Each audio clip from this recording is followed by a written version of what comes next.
Welcome back to the podcast, my chunky monkeys. Today we're peeling back the curtain, to use a very visual metaphor, on the comedic genius. Can I say that? The genius of YouTube's MattColbo.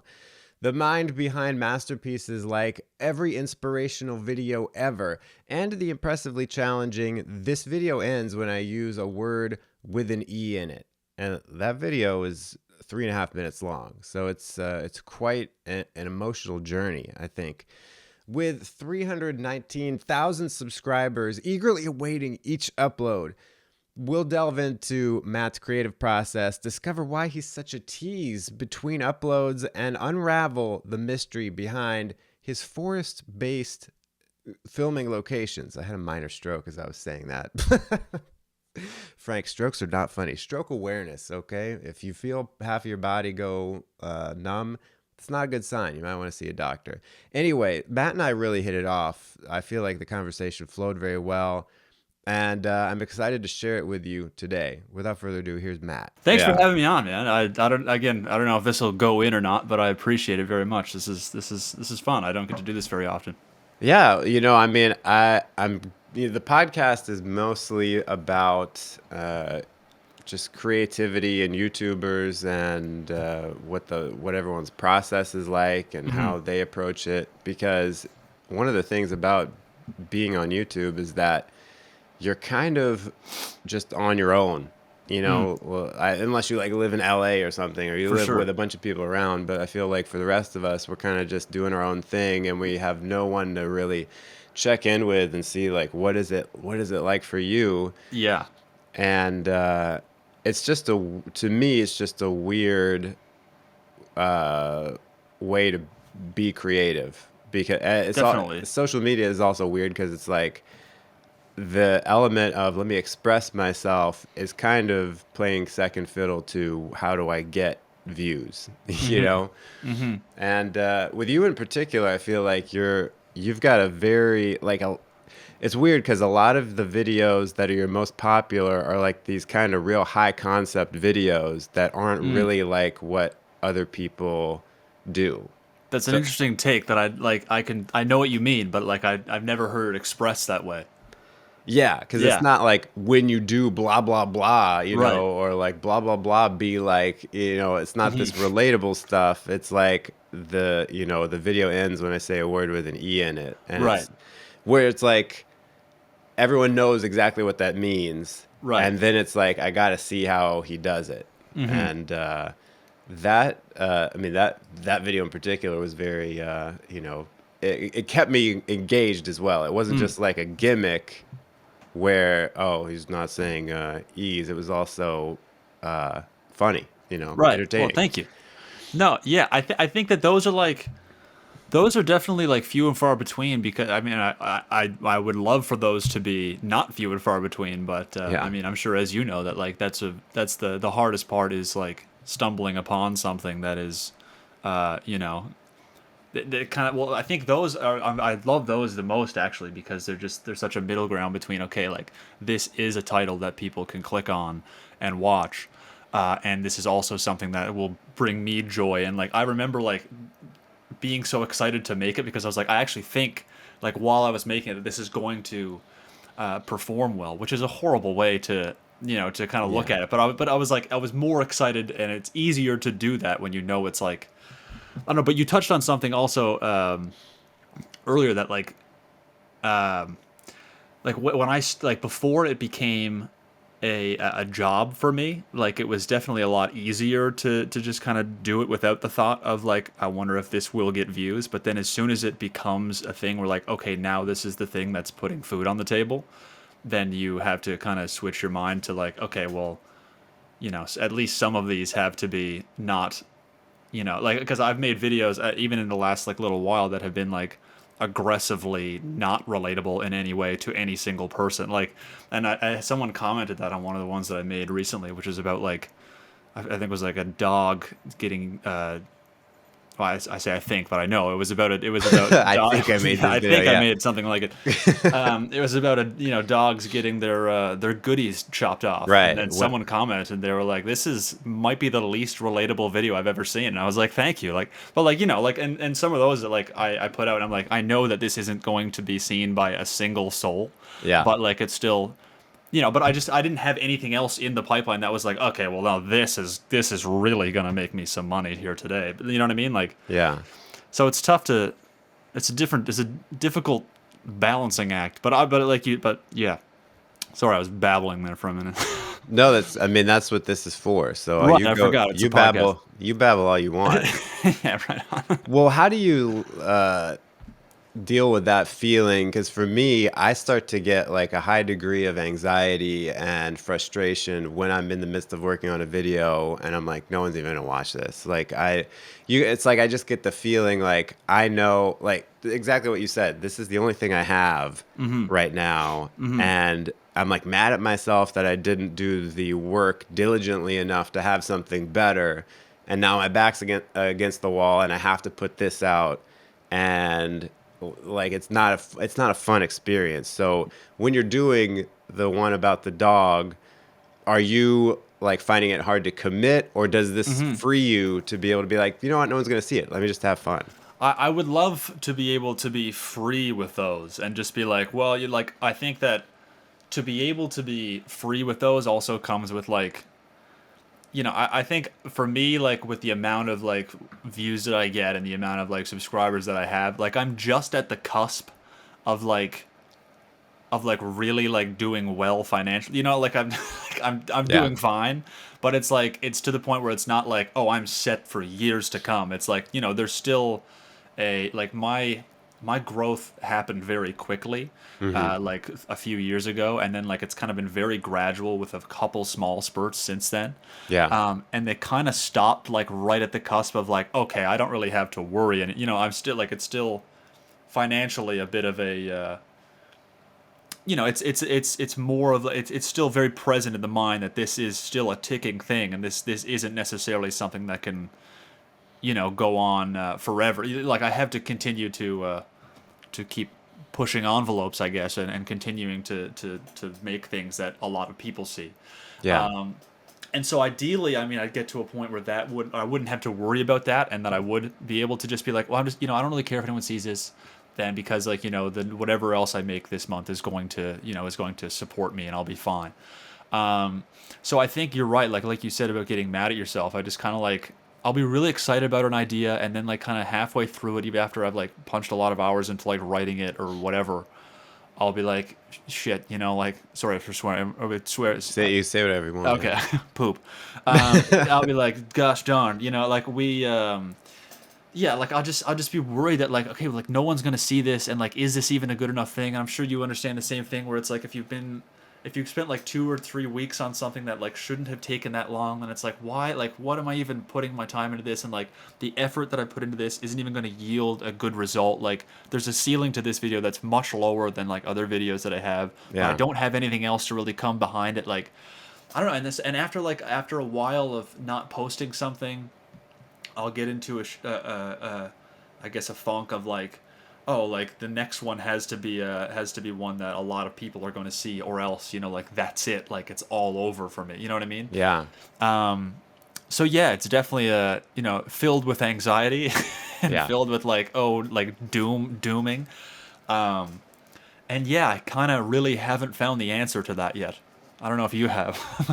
I don't know if anyone has. No, heck no. I mean, I hope maybe throughout doing these podcasts, I can come up with something. But, Right. well, I was going to ask you, because your upload cadence, if you will, is very sporadic. Horrible. Like once a month. Is that like, it doesn't even seem like it was once a month for this past year. The past year is I think in the last like 12 months I've released like 6 videos, which is absurdly disgusting for someone who is a small like short form comedy channel, and like to expect and like some of those videos have done well, but the others have just not at all. Yeah. And so it's like but like I get worried when I look at those, like the numbers of that, and I'm like, shit, like it looks like I've been doing nothing like Right. all year, and Yeah. I've pretty much like been working on something or doing something most of every single day.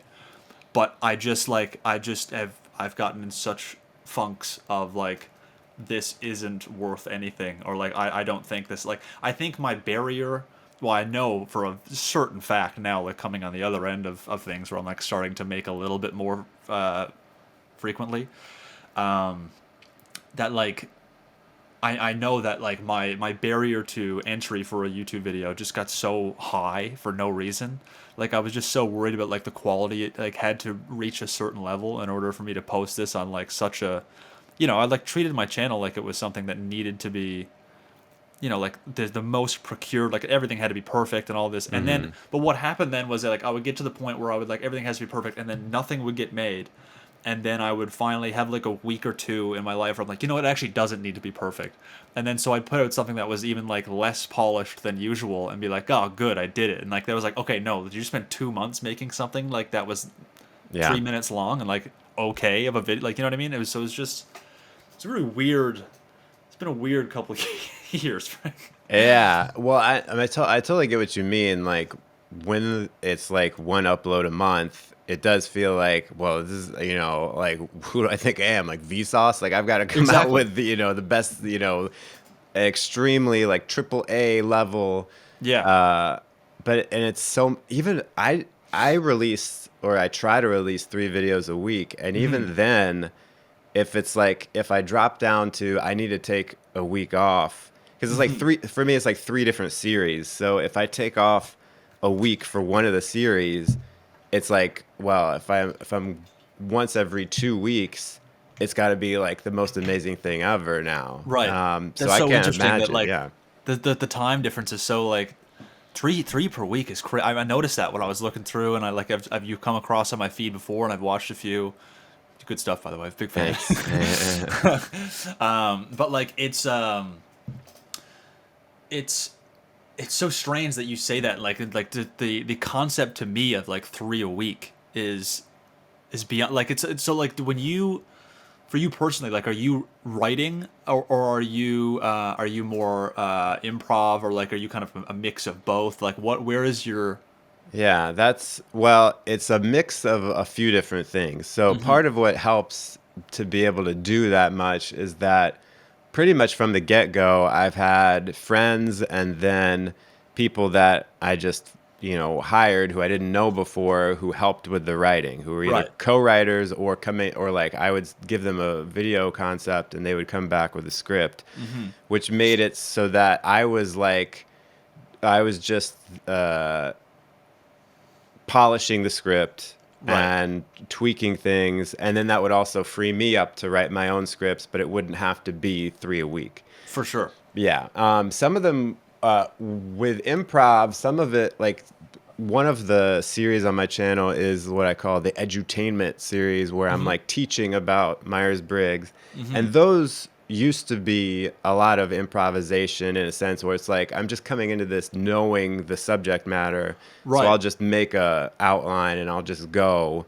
But even that, after a while, I would just get so frustrated because I'm not good at thinking on my feet, and Mm. so I needed to write things down, and it was just too much to write a script. So eventually, I had to get help writing those as well. And Right. now I'm coming to a place where I'm like, I was like trying to scale up, and so Hmm. I was hiring more scripts, and eventually, it just got to a place where I was doing nothing but editing other people's work, and I Hmm. was getting no satisfaction from it, Right. and I wasn't very proud of the work going Hmm. out.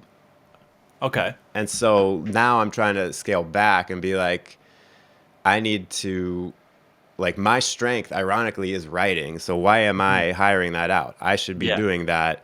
And then even if it means uploading less. And Hmm. but it's tough because writing it's like if it's not there, like if the idea isn't there, like I always talk about, you just work anyway, just work through it, even if you have a block, just come up with something. But I don't But follow my own advice very well. right, but no, but you can't like it's hard. I totally get that because you can't do that. Like creative work is not the same. I feel like Yeah, you know, like it's you can't just let me just sit down and grind this out like this script about whatever. It's like if it's not there, it's not there. Like I yeah, can't just like I can work on it for 6 hours, but if I'm not, you know, whatever the variables are of like how I'm feeling or if I just don't have it that day, then I just don't have it. Like so, it's hard I think to judge like whether or not like is this the script that's not good enough? Is this the idea not good enough, or am I just not good enough today and tomorrow there will be something there? yeah, That's interesting. Yeah, no, like because I myself and a lot of people don't know, and I've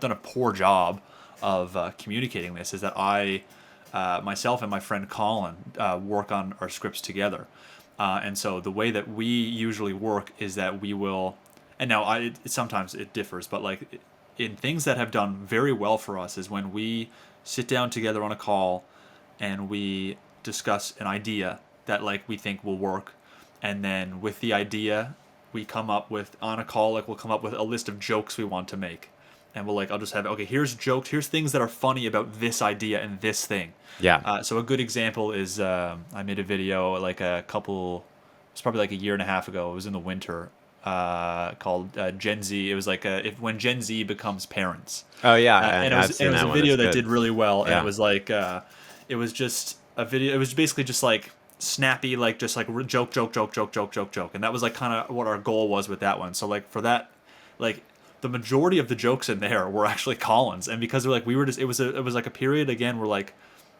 I was in a funk of like just like not being able to make things, and having him there was like so great for like being able to just like just come up with jokes together, and like we have so much fun like just sitting like and just on the call and like just coming up with things, and so we'd come up with a list of things, and then call would end, and like then over the next day or so I would write the script, and then after I would write it, then we'd get together and edit the script together to make it like punchy or whatever, and then yeah, I'll go film it and edit it and all that. And so like that, like I've had him with me and like as just like a friend helping out, really, like not it was not like a payroll sort of thing, and that's definitely been very beneficial. Like he's been there for like 3 years almost, like since it became a full-time thing. Now we'll also do things like where like I will just come up with an idea, I'll write it, and then I'll send it to him, and then he will like add comments and ideas and all that.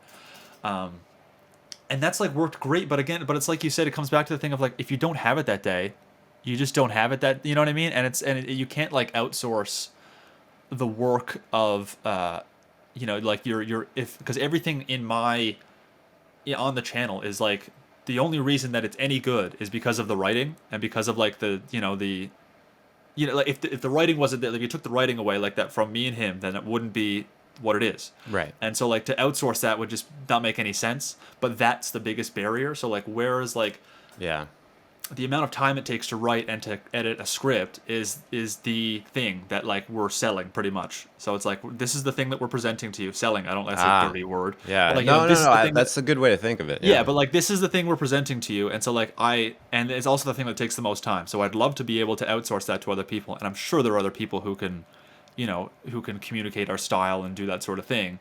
But I've just always felt dirty about like the I don't know, but that's also me just being too protective of it, I think sometimes. But like, but it's also the fun part. Like the fun part is the writing thing, and I don't want to give that to someone else. yeah, And I'd have a hard time, I think, like performing someone else's thing that's like oh on yeah, my channel that people think is my thing. You know what I mean? Like just because it's my thing as a business. But yeah. like, but again, like how have you felt doing that? But you mentioned the same thing kind of about like, you know, like the writing was the thing that brings you joy, and then when you thought that other people were, you know, when you started hiring other people to do it, then it kind of felt like you kind of took a back seat on that, and then you were just the face that was on the channel. Like I guess where do you sit Yeah. now in It terms of like Yeah, well, and it's not. It's interesting because from the beginning, like I wrote. So when I the thing that propelled my channel to success, you right. might call it, Yeah. was the 16 personalities comedy sketches, and I wrote like Mhm. the first handful just by myself, and then my friend Holly was like, "Hey, I wrote one. So if you want, you can use it." And so Right. then it was really good. I was really worried. I was like, "If this is crap, this is going to be awkward conversation." But Right. it was really good. So then she became my writing partner, and she would write a lot of scripts, and then I would go through and we'd edit them together. Right. And that was a working relationship for a good 2 years, probably. Uh-huh. And that was great. Like there was never any time where I was like, "Oh man, I'm doing a joke I don't like," Yeah. because she was my friend and because we had the same sense of humor. And I've worked with other writers where it was kind of the same thing, where it's like, "Okay, I trust you. We're on the same page." But Mm-hmm. then sometimes even a writer who is good a lot of the time, sometimes it's just like there was a miscommunication with the idea, Mm-hmm. or I wanted something that I didn't communicate to you, and you didn't write what I would have written, and so Mm-hmm. now I'm like, the idea isn't what I wanted it to. It was like it could, and even if I would even give outlines sometimes to some writers and be like, "Here's exactly how I want you to do it," and it Mm-hmm. still wouldn't be what I would have written, and so it was just like, now I'm going to spend time editing it to be what I want. And in sometimes honestly that helps a lot. Just to have someone write even a bad first draft, Uh-huh. having the jumping off point to then make it my own really helps a lot That's cool. sometimes. Yeah. Interesting. But it is also like you do feel a little bit dirty about it because everyone knows like this is my job, it's a Mm-hmm. business, but it is also my name on it. And a lot of times it's like I don't give credit to everyone who writes because that's just Right. not the arrangement we have. But No. then people think it's me. I mean, it is me in a sense because it's my directorial eye that For sure. everything goes through and I'm editing everything. But it is also like, I mean, I don't know why. I guess it's because it's YouTube. And I think so many things That about is it. exactly. Yeah. I agree. Yeah. It's because it's like still, even though everyone knows it's a job, we still have that mindset of, hey, you were the guy in your bedroom a few years ago who was Uh-huh. just another guy making videos. There's still the mindset of broadcast yourself. Hey, it's your friend making a video and putting it online. And so then if there's any kind of corporate structure to it, it feels like deception rather Mm-hmm. than you would accept it if it's like, I know Jimmy Fallon doesn't write his own jokes or whatever, but that's how it Right. works. But when it's a YouTuber, it feels weird for It some does feel, reason. yeah, Yeah. 100%. I get that because it's still like the things that like that you or I or anyone else is really doing. Like they still maybe the production value is a little better, but for the most part they still look the same. And it's like okay, well this is still just you doing this your own thing. You know what I mean? Yeah. So yeah, again, dirty is a strong word that I didn't mean necessarily But to use it accurate. that way, No, but I I think mean, it is accurate too. Like that's it's a how it little, feels. Yeah. it's aggressive, but it's like it's still like yeah, like I, it just feels like I'm like miss like, and again, Colin and I have talked about it, and you know, and I yeah. now like, very recently only like incredibly like this like month like to last month like was only when I started like we actually worked out a way to compensate him for his work, and that actually made me feel better for it. That I Oh, was yeah. like, Great. okay, yeah, because you know, like I'm actually in a place where I feel comfortable giving you a percentage of the profits from this. Yeah. That you know, and that actually I think now again I'm sure, you know, like it's only been a month, but like that felt like the right thing to do. Now it's not like he was, you know, he still has his own gig and he's doing his own thing, so it's definitely a side thing for him, but yeah, that does ease the pain a little bit. But yeah, the credit thing is that way, and the business side of things, like trying to, you know, I don't know, again the same. Like for the most part, though, it is still kind of the same. Um, but yeah, I don't know. I don't really know what to what to add to that. It's just yeah, it's It's one of the things that is like it. The weird thing about it is the way that YouTube works, where you go into it just as a person making videos for fun, and then it slowly becomes your job. mhm. And so then I feel like that transition out of that is awkward because you don't know at what point should you change things around and approach things differently or start paying Uh-huh. people or Yeah. you know, it's a tough judgment call. No, I agree. I think that I touched on it earlier, but I think like the change in my like head from when I you know, I always when I started I graduated like university in 2019, And then at the start of 2020, I was like, basically to my parents, I was like, hey, can I have 2 years to live here for free Yeah. and just try to make this thing work? And like Yeah. my goal was like 100,000, and I'd had like a video or two that had done pretty well, but I only had like 10, 15,000 subscribers or something. But I was like, I just want 2 years to see if I can get to 100,000, because like no 100,000 is not like going to sustain me for my life, but it is enough to know that like there's something there where I can, I'm doing something right, and Yeah. I can work it out from there. Yeah. It's proof of concept, if you will. Exactly. And so and then I reached 100,000 in like 9 months, and then I was like, great, we got it, terrific. And then, but immediately from that period, like everything switched in my head of like, okay, now I'm doing this for real and it's a business. But before that, like I had nothing to lose, and so everything that I made was just like whatever, and I made things so much faster, and I made Yeah. I just put out whatever, and I'm sure there were the quality of some of those was like a little bit suspect, but Yeah. but it was also just like it was whatever, it was put out whatever, doesn't matter.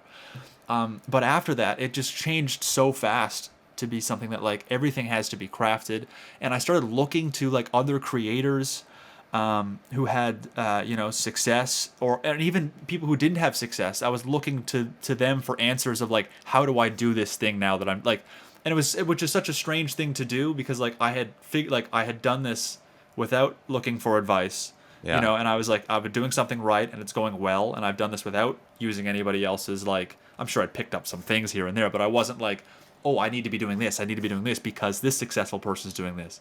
But Do you mean like creatively, or do you mean just like process wise? both Yeah. almost. Like I'm like, because when I as soon as I hit it, like it just became like, I'm gonna watch this guy's video and he tells me how he works his content schedule, and how he writes comedy videos or whatever. Mm-hmm. And then I'd like watch people who had like like zero following whatsoever, and I'd like listen to them talk about like the Right. Yeah. optimal thing, how to write. I'm like, why am I like, not that people with no following have no ability, like I'm sure that some people do, but like Yeah. I would watch some of the things they do, and like I don't really care, or I don't really like even what you're doing, but I'm watching you and I'm listening to you like tell me how to do what I'm like, why. And but I like would fall into that trap of just like, I'm going to let other people tell me how I should do my thing. And I think it was just because I felt, and like it's not a very novel thing to say that you have imposter syndrome.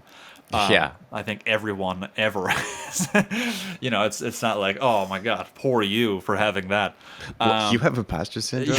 Yeah, you're so green. Yeah. Yeah, no. So like but I think that's what it stemmed from, I guess, was just like, I don't belong here, so let me look to other people who are just confidently relaying things that they think they know is the truth, or like the way to do things. And like that's all it really took. I was very gullible. I think a part of me still is a little bit like, to just like, if you say something confidently, I'll be like, oh, good, that's awesome, that's amazing. Like even in like my personal life, like if someone says something, like I'll just, I guess in a way to not, and this is completely off topic, but it just got me thinking about this. Like I'm very gullible to people. Like if they say like, oh yeah, me and my buddy just went like fishing this morning and caught like the biggest fish on record. And I was like, Yeah. no, that's amazing. Like congrats. Like, no, we didn't, you idiot. And I'm like, well, I'm just trying to be not, I'm not going to doubt. Right. Yeah. Yeah. You know what I mean? So but I don't know, that kind of carried over into the whole, like, I don't know, just listening to other people tell me how to do things. And then, yeah, it's still a process to try to get out of that 3-year hole. Yeah.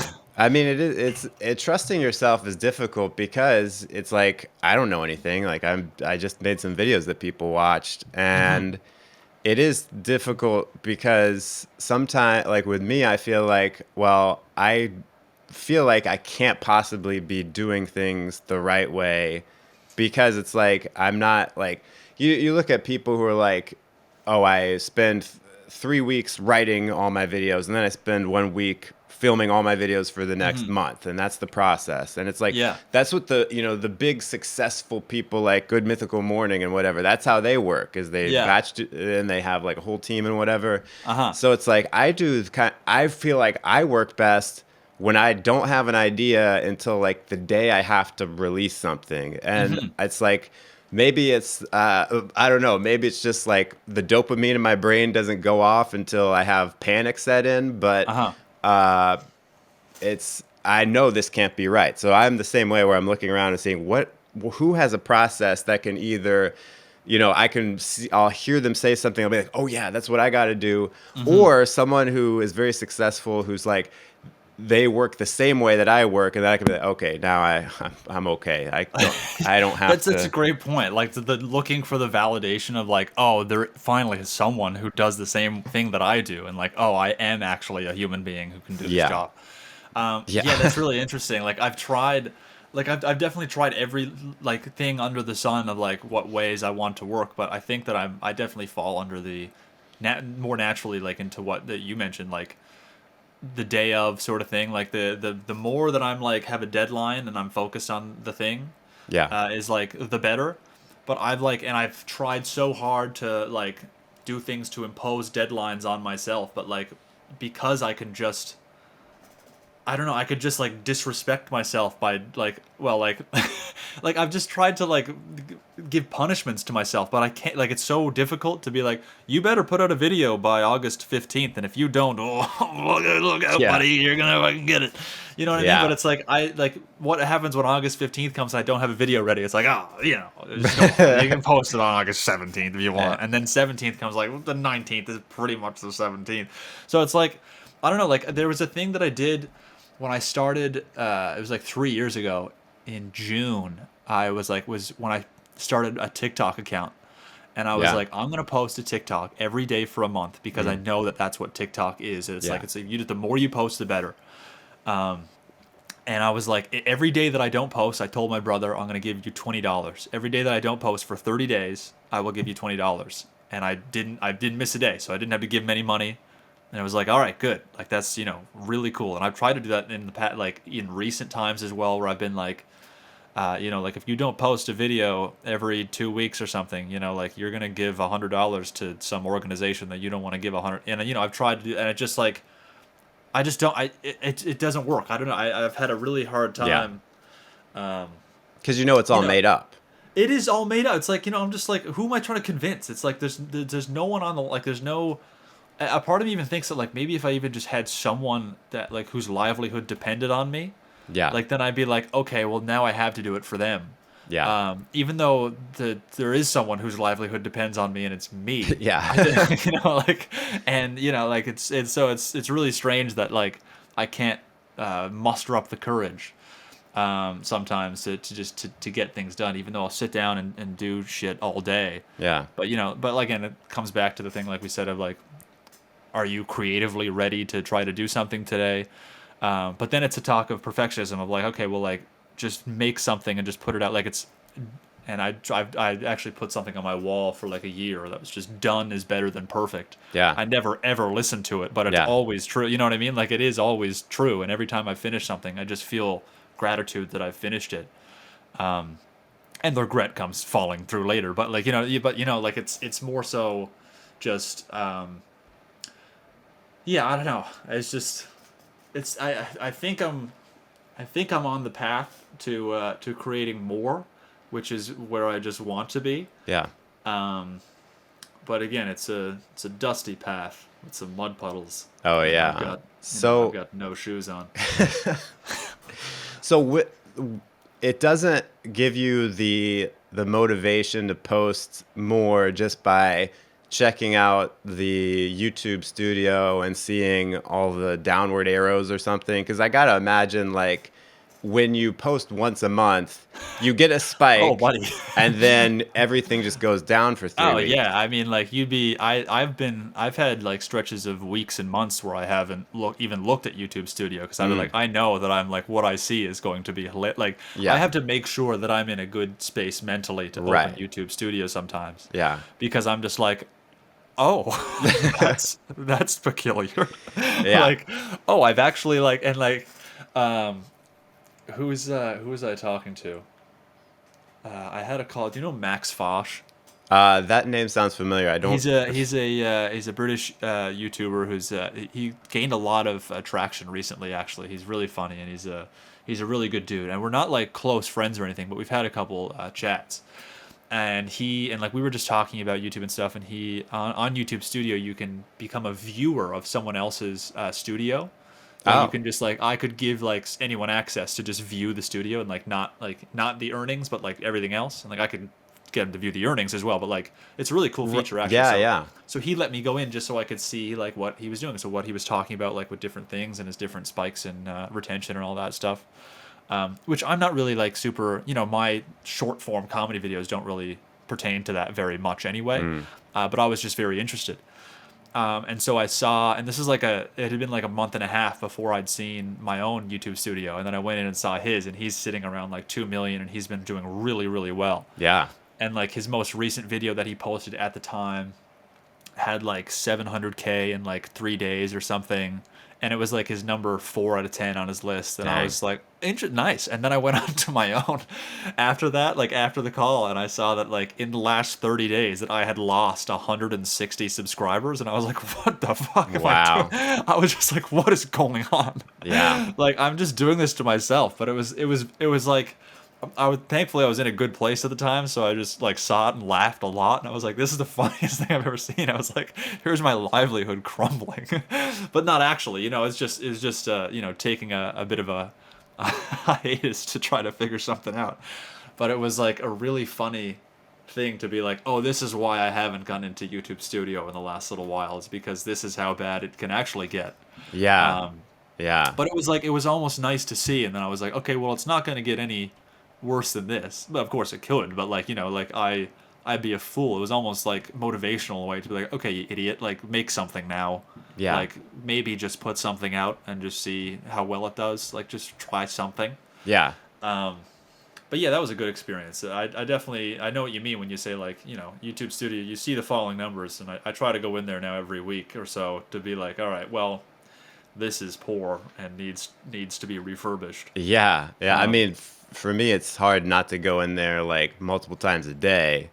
uh-huh. And if I don't go in there for a few days, like, well, I went on vacation a few weeks ago and Uh-huh. I just wasn't uploading. So wasn't looking. So the Right. first time you go back, it's Yeah, I like, was like, yeah, really don't want to look at this. yeah, yeah. I used to a couple years ago upload my videos or I would schedule them to go live at 6 a.m. Right. And that was so anxiety inducing to wake up because I was living the bachelor life, wake up at 9 or 10 o'clock and then Yeah. be like, See how it was how doing. did this video do? Like first thing I do is get out of bed and look at the YouTube studio. What number out of 10 is it? And Yeah. it was just so much I had to change it to noon. Like I changed my upload Right. time to noon because it was too bad for my mental health to have the first thing be this spike of anxiety Right. and be on a roller coaster of emotions right out of the gate.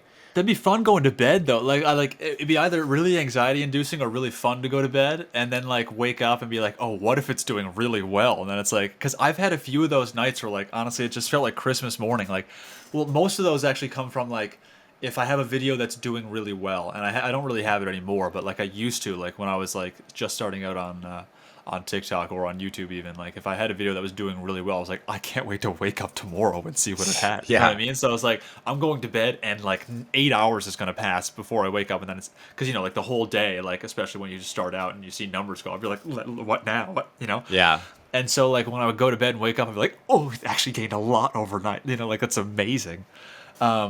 But yeah, no, that's interesting. I never would have considered like because I guess every video that I've like put live since I like really started doing it like has been like in the afternoon, and so Yeah. I don't really yeah, but that's interesting. Yeah, I've gotten worse over time. I used to have everything done in advance so that I could schedule it the Hmm. night before, and now I am lucky if I'm not just publishing it as soon as it's done. So Right. I don't know what's happened to me. I've gotten slow. No, I get it though. It's like I actually I kind of prefer that. I've mentioned that in a couple. Someone else asked me that question. I forget who it was. Pooh. But I mentioned that I really enjoyed like filming. Like I'll finish all the writing and then I will film in the morning and then edit in the afternoon and then post that day. Yeah. No, I've stopped doing that because I put more time into thumbnails and titles. So like Yeah. I do often film and edit and then post within 2 days. So like I will, however long the writing takes, that's how long the writing takes. But I'll film it in the morning and then edit it and then yeah, and then post, and then but it's just like for me it was like those were my favorite days because I would just be like I would be up at whatever time and then I'd just get some breakfast and I would literally go to the woods that I film in, which is like just behind my house. So I was like I'm gonna Yeah. go there, film it, then we come back, edit it really quick, and then I say really quick, but it took like 3 or 4 hours, but it was Yeah. enough where it was like, all right, well, I just felt like I was in a groove all day long, and it was the easiest way to like feel like I just clocked a full day of work, and it just felt like nothing, and I just felt free and creative, and it felt so good. And those days are awesome. But yeah, but no, but I really like those. Like just going, I really liked doing it all in one day because like you can and it can work that way. But another thing that I forgot to mention is that like in Newfoundland, which is where I live, it's the weather is often horrific. Yeah. And so like especially in the winter, like I mean, you can see in videos that I've done in the winter where it's just like I film in the same place in the woods. Like if I'm in the woods, I'm in the same place. And like in the winter, there's like someone made a picture like of like there's this tree that was next to me that's sadly been cut down. That was like on this trail. There was like a hole in the middle of it, and like in the summer, like it would be like at my hip, but like in the winter, it was like at my feet because there's just 4 feet of snow, like just 3 feet of snow, like in the woods. And so yeah, like a lot of times, like I'll have to wait to film something because like okay, well it's actually gonna rain heavily for the next 4 days. Or like in the winter, it's like okay, it's actually gonna be -20 and snowing a lot for the next 3 to 4 days. And so like I'm not gonna post then. I'll have to wait until it actually clears up to, Yeah. to film then. So I kind of pigeonholed myself into filming outside, but I love filming outside. It's my favorite part is actually just being able to go outside and film. Why? Again, let me talk about 9 different things and then just babble on and then No, not I let you mean, speak at all. I love it. So why outside though? Because it's like it looks like some of your videos are inside, but the vast majority that I've seen are outside in the Right. woods. Is that just like an aesthetic thing? Is that like, oh, this is my calling card, I shoot everything outside? Is it like just purely I need light and it's light outside? Like, what is No, it? it was more so like it just kind of became the thing where I would just like all of the like the one-on-one conversations that I would have would just be outside and in the woods and in the same place, and that was kind of like part of the joke. I don't think I'll get away from that, but I think I'll start getting away from that because it is kind of like it kind of puts a block on some things. I mean, like I said, like, but I've done videos where I've been in the house and I've been like, inside and filmed them, and those have been fine. Like that, no one has been like, well, you were inside. You know what I mean? You've changed, Matt. Yeah, You've changed. yeah. Go back outside. Yeah, no. So like, I'm definitely not opposed to filming inside, but I think I just like. I don't know. Maybe it's just because I'm comfortable out there, but I also like, as embarrassing as it is, and it's not really embarrassing. I would never feel this way about someone else, but I currently am still living at my parents' house, Yeah. and so like being there, living with people, it's very hard to find the time to film something alone. When I don't like when other people are around because I'm disturbing, and even though they're my family, I'm not necessarily disturbing. It's more so just like I'm self-conscious about filming Yeah. when other people are around, even though they all watch my things and they very well know that I'm, a bit of a goof, and so they want Yeah. it's not like strange to say, oh, Matt's saying, oh, punch him in the tits downstairs. You know what I mean? Like that's not a crazy thing to happen, but it's just Yeah. I don't know. I like to wait until there's no one around, and I know that no one's going to be around for hours. Yeah. Yeah, like I just like that part, and I think that like the woods where I film is perfect for that because no one ever walks there, and the houses that are around there are far enough away where like no one's gonna hear me, and if they do, they're like, "What's that buzzing going on in the woods?" You know what I mean? So Yeah. it's just perfect for like just being alone. No one's gonna and I could just try as many things as I like and say whatever I like, and it's fine. So yeah, that's why. But I think if I were to get my own place, and I had my own place in British Columbia when I was there for 6 or 7 months, and that was like I filmed more in the house then. But yeah, it was just kind of the same. Yeah, I think if I when I do get my own place, I think it'll be a lot easier to film things indoors. That's yeah. But yeah, it kind of just stemmed from just wanting to be away from folks, from people. Yeah, I totally get Yeah. that. I mean, my most productive years, it was like months, were Uh-huh. when I lived totally by myself. And Uh-huh. because before that, Well, yeah, I lived with my parents till I was like 30, but I wasn't doing Right. comedy sketches then. So I was just like doing kind of a setup like this where I was at my desk. Right. But even then I was like, I got to be quiet. I don't want anyone to hear me. And Yeah. then when I started doing the comedy sketches, I lived with my brother and he would Hmm. be in the other room. And yeah, when you start to say a comedy line over and over again, it's like, this is not funny. The other person's in the other room. They think I'm They not think I'm an funny. idiot. Yeah. Yeah, and then when I live by myself, it's like great. I can spend all day doing whatever. I can try out whatever. I can move. There's no judgment. It's Yeah, just I can move yeah. the lights around. And now Uh-huh. that I'm married, my wife is working at home at the same time. So I'm upstairs trying to film something. She's downstairs on a sales call, and she's really loud. And so it's like this is yeah, it's like distracting. Right. But Do you have trouble with it still? Like in turn, like even today, I guess. Like yeah, yeah. I yeah. mean, the difference, how it feels when I'm filming something when I'm the only one in the house versus Hmm. when someone else is in the house. Even if my wife can't hear me, if I know she's here, Right. it's distracting. No, And I am fully in the same boat. And like yeah, I don't understand when people like especially like I guess the extreme of it is when I see people who are like filming on the street like around people and oh like they're yeah, just doing their thing. I'm like, what? That's a no thing way, that yeah, people could like. There's not a chance I would ever be able to do like, unless like if I was on a production, it's a different thing. But like no one, like if there's other people around, there's someone else filming me, and there's like a crew around, then sure I'll do it because then it's like, oh, you're fancy, you're like, you're in a movie. But like if you're by yourself, like no one wants to be the asshole. It's like, yeah. hey, If got you're by and yourself, you just look yeah, it's like unwell. who are you? Yeah, unwell is the perfect way to put it. So yeah, no, I definitely, yeah, I empathize with that. That's tough. Also, my computer just changed to yellow screen, so if I'm a little yellow, that's why. Oh wow, you have a sudden onset of jaundice. Yeah, you're experiencing rather acute liver failure very swiftly. Yeah. What do you like? Do you have in your mind, I guess you could call it the funnel through which all of your video concepts go through, the ideas, where it's like, this idea is right for the channel and this one is not right for the channel? Is there something? Are there criteria that you and your writing partner perhaps go through to be like, yes, this is what we're doing? I don't think there's like I wouldn't be able to like have a list of criteria. I don't think. But I think that we have a good sense of like whether or not this is right for the channel, or like whether or not whether it's the quality or the idea itself. I think we both know like when something is good enough for the channel, or like so like I actually it's a great timing for that question because I actually came upon a script that I had written a long time ago in my notes app recently, and then I just like rehashed it and like did some more writing on it, and then I sent it to him last night, and I was like, "Is this good enough for the tube, or is this like just a small TikTok we can make?" Yeah.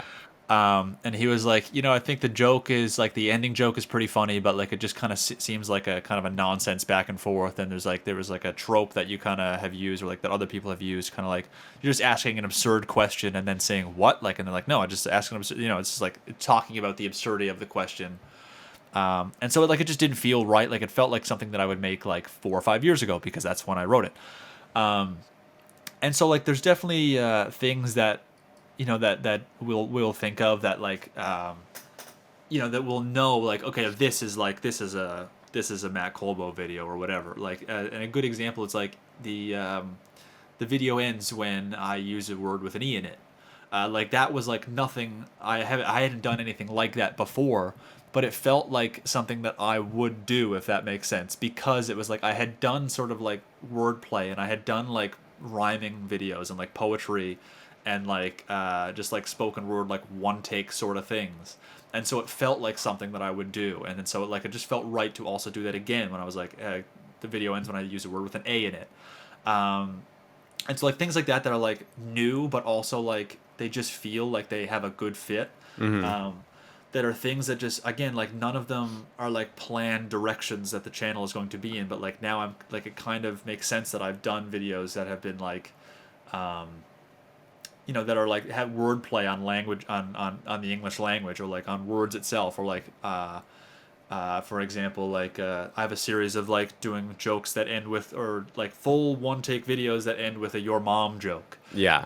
And that's just kind of like a thing that like I did when I was on vacation in like Florida, like 5 years ago, and me and my brother went out and just filmed something like a 15-second video, and then the end was like, oh, like some of the scientists have discovered like the strongest gravitational pull is coming from your mom. And, like, that was just like a thing that I did like a long time ago, and I was like, what if I extended that? Yeah. And then like the next year I extended to like 30 seconds, and then the next year was like a minute.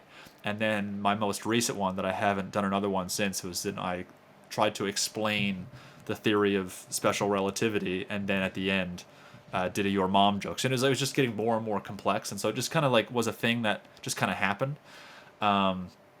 So it's just, yeah, I think it's like we know, like if we were to write something, like especially for sketches as well, like if the idea comes across that just feels right, like um like if you gave me like a title and like a concept, I could tell you probably like if like, okay, yeah, we could do something with that, like, or like that's not for us, like that's for someone else to do, like that wouldn't really Yeah. um but I'm just like, what do you think about that? Like, how do you feel about like would you be able to take a subject? I know that like your content definitely focuses on the 16 personality types and like Myers-Briggs, but like would you be able to work in like any sort of topic into that personality type, like sort of like thing, or would you definitely, or would it be otherwise, or would you not be able to, like, like would you be able to, I guess, identify when something wouldn't work for you? Yeah, that's interesting. And I think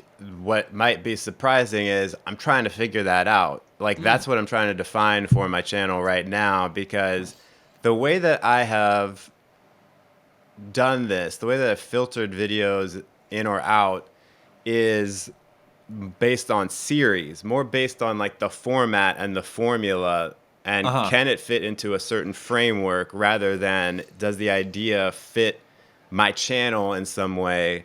And I think that that has been one of my, well, so on the one hand, I think having a series with a formula that's repeatable is a big advantage. Like if you can find something Yeah, where you just do, like if you went through the whole alphabet and did, if you could get the views every for time, sure. that would be a great thing. Fantastic. Yeah. Yeah. So Yeah. for me to have the 16 personality series, I was like, great. All I have to do is come up with things where people would react. I mean, so there is a certain criteria where it's like, in order to be funny, this video has to have a concept where it's relatable and people would react in enough distinct ways that I could make a script out of it.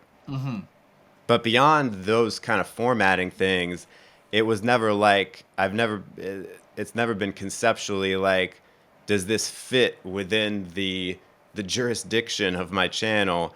And Right. I think that's been my biggest mistake, because sometimes I will just do stuff that fits the format, but my audience won't watch. And I think Mm. it's because in retrospect, I'm like, that doesn't fit the channel. If you think of it like a variety show that has some kind of thread running through it, even if the things are a little bit different from one another, you can say, yeah, this feels like something that would be on this variety show.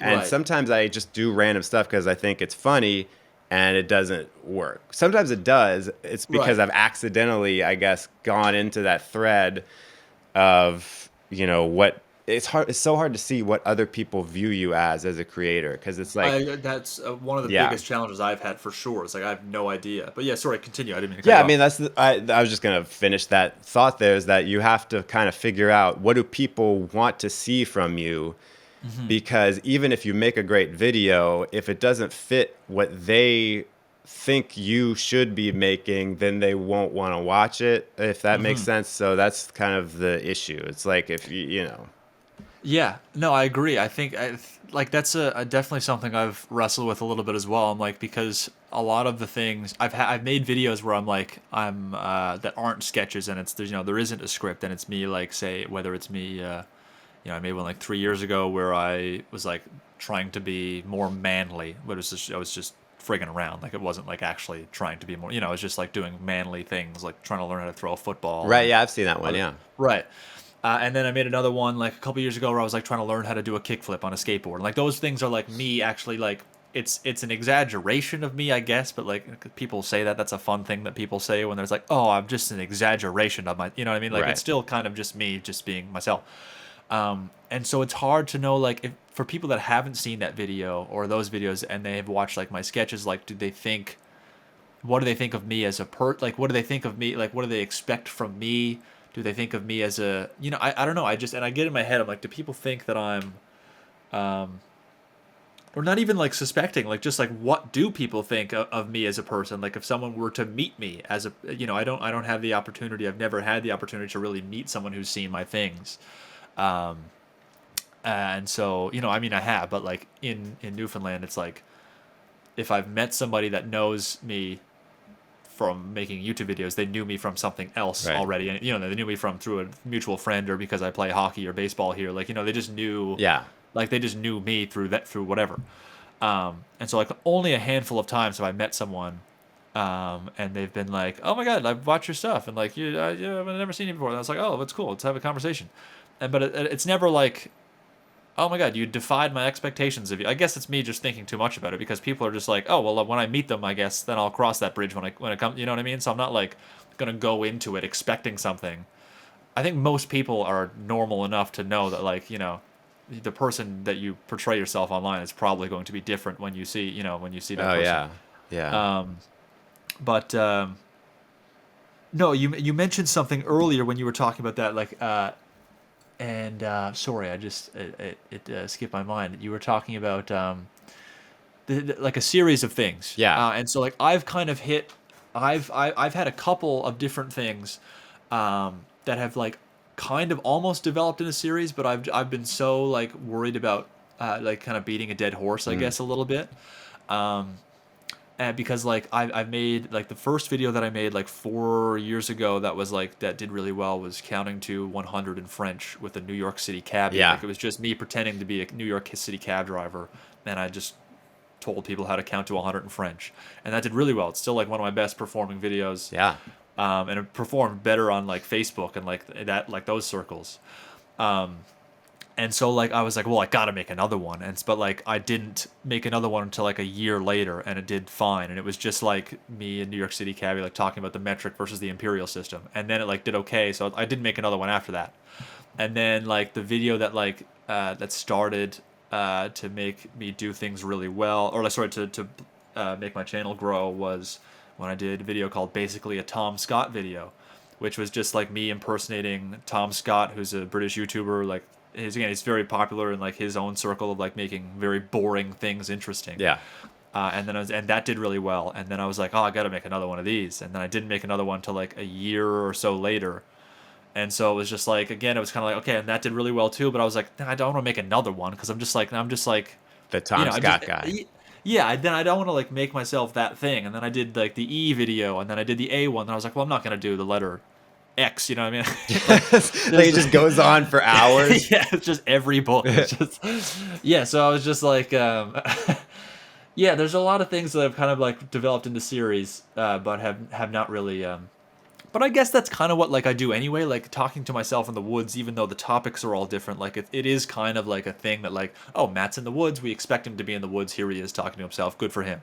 But it's weird looking back, like through my most popular videos. Like if you take my top 10, like only like two of them are like me talking to myself in the woods, Yeah. and like the rest are all just like random things that I've made when I've Yeah. decided to branch out and like and then take a risk. And so I don't know why I don't do that more often. This is me currently on the Frank James podcast having the epiphany of like, oh right, shit, that actually does make sense. I should probably do that more often. That's what this is all about, man. Yeah, it's Frank. You drew it out of me. But no, it's yeah, what 6 months? I'm a millionaire. No, but it's yeah. So that it's I definitely agree with your assessment of the series being a more comfortable way to do things, and I think that like even when you said that, I was like, oh, can you imagine how amazing that would be to know like, okay, well, I'm just gonna like kind of do this next, and like I it's of course it's going to be difficult. It's not just like, oh well, I'll just write whatever, but it is like, all right, well, the framework is there, and I don't necessarily have to come up with a brand new Yeah. crazy like different idea every single time. It's just like here's something, here's a topic, and you can kind of create things within that topic instead of like sitting What down do and I thinking, do? what if, yeah, like what if a dog found a Yeah. body on a river? And that's like, you know what I mean? It's like, Yeah. and then, yeah, it's like, well, let's make a creative title. It's like when your dog finds a body on the river. It's like no one's had that experience, so it's yeah, okay, Hashtag relatable. yeah, yeah, Yeah, the thing about series is it gives you that security, but there is an expiration date, just like with anything. Like for even a sure. TV show that's like, Seinfeld or whatever, it had an expiration date. They had to, Hmm. end it. They had to wrap it up. So, like with the 16 personalities, it's like I've had like four good years with it. It still gets like reliably around 100,000 every time, but it's That's definitely, amazing. I Like mean, that's impressive. I'll take it. No, But it used to get reliably 250 every time. So it's like, right. okay, well, it's reaching its expiration date. Uh So huh. how do I give up on it? Do I innovate with it? Do I like so that's one of the things. But then you get like you're talking about Good Mythical Morning again. They've been doing like we're taste testing stuff, for like years now. So Right. you never know. It's a difficult like decision to make. Like it's yeah. It's like because you don't want to like. I've thought about that as well. Like, do I want to? But that's interesting that you bring that up because it's like, do you want to? The worst thing you want to do is like see it fizzle and just like kind of like to go down with the ship sort of thing and be Yeah. like, oh my god, well this is gonna happen. But like you don't know if that is going to happen. Like maybe it can have a resurgence and it can do really well. And it's like, but you don't know. Like you almost have to make the decision beforehand. It's like, okay, well, do I cut off? And I think that's probably where my worry kind of came from with like the things that I've done, like with the Tom Scott and the French one, and that where Yeah. I've just been like, let me just cut it here. These two did well, and I'll Yeah. just move on and do something else. Yeah, even though they were reliably bringing good things. Um, so it's like, yeah, it's I don't know. I think that it's, but like another few probably wouldn't hurt, and like that's the same thing with probably your situation. It's like you're probably going to be fine for a lot longer than you think you're going to be.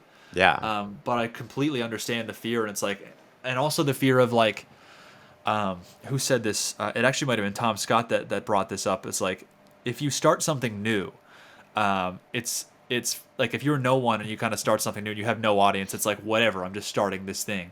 But for Frank James, who's known as this guy who makes these videos, like, and you're like your audience will know you as this. They have this idea of you and what you do and your work. If you start something new that people don't really like or they don't really grab onto, then you're not only just like failing, you're failing very publicly Yeah. in front of a lot of people. And that's notably like monumentally worse than just failing as someone who's just starting out. Because if you just start something and like it doesn't catch on, then whatever. But like to know that other people have seen you try this thing and then be like, "Oh, well, that didn't work at all, you idiot." You know what I mean? Yeah. Like, not actually that harsh, but that can happen to anyone. Like, and No, I've thought about that's the same thing. Like I've made videos that have been like I think that my favorite time of making videos ever is the ones that I make that are longer videos. But they take so long to make, and I just like I feel like they just don't do very well because my audience is just kind of like a short form. I think they have their own audience, but like I don't know if they really fit on like my main on like the MattColbo channel. Like those longer videos. They don't. It just doesn't feel like they're yeah. really like like you mentioned the variety show. Yeah. Like it's like sure like like but you can branch out. You can do things that are different, but like not too different. Like if I just made obviously if I had made um 4 years of just like sketches and then I posted a 2 hour walking around Toronto video. You know what I mean? Like those videos do really well, but it's not going to do well on my channel. Like no one's Yeah. going to care. It's like what the hell what do I subscribe to? It's not this. And so it's like I wonder how far outside of that you can get and be like safe. Or if it's like, do I start another thing and then am I worried about this thing not working Yeah. like, but at the same time it could do very well and it could be your new thing. Like CoffeeZilla is a great example of that. Who like I'm pretty sure, and I could be completely wrong and botching this, but there's a guy called. Are you familiar with CoffeeZilla? I've seen some. Yeah, I've seen him. Yeah. I think that's his second channel. Like I think that Wow. like was his second channel that became his main channel because it was just like this thing that he did on the side, and then it became his main thing. Yeah. because I think he did something. I don't think it was completely different, but it was something enough where he was like, "This doesn't fit in this variety show, so let's bring it over here." Yeah. And like now it's just longer videos and it's this thing, and then it became his main thing. And there's other stories, like plenty other stories of that happening to other people.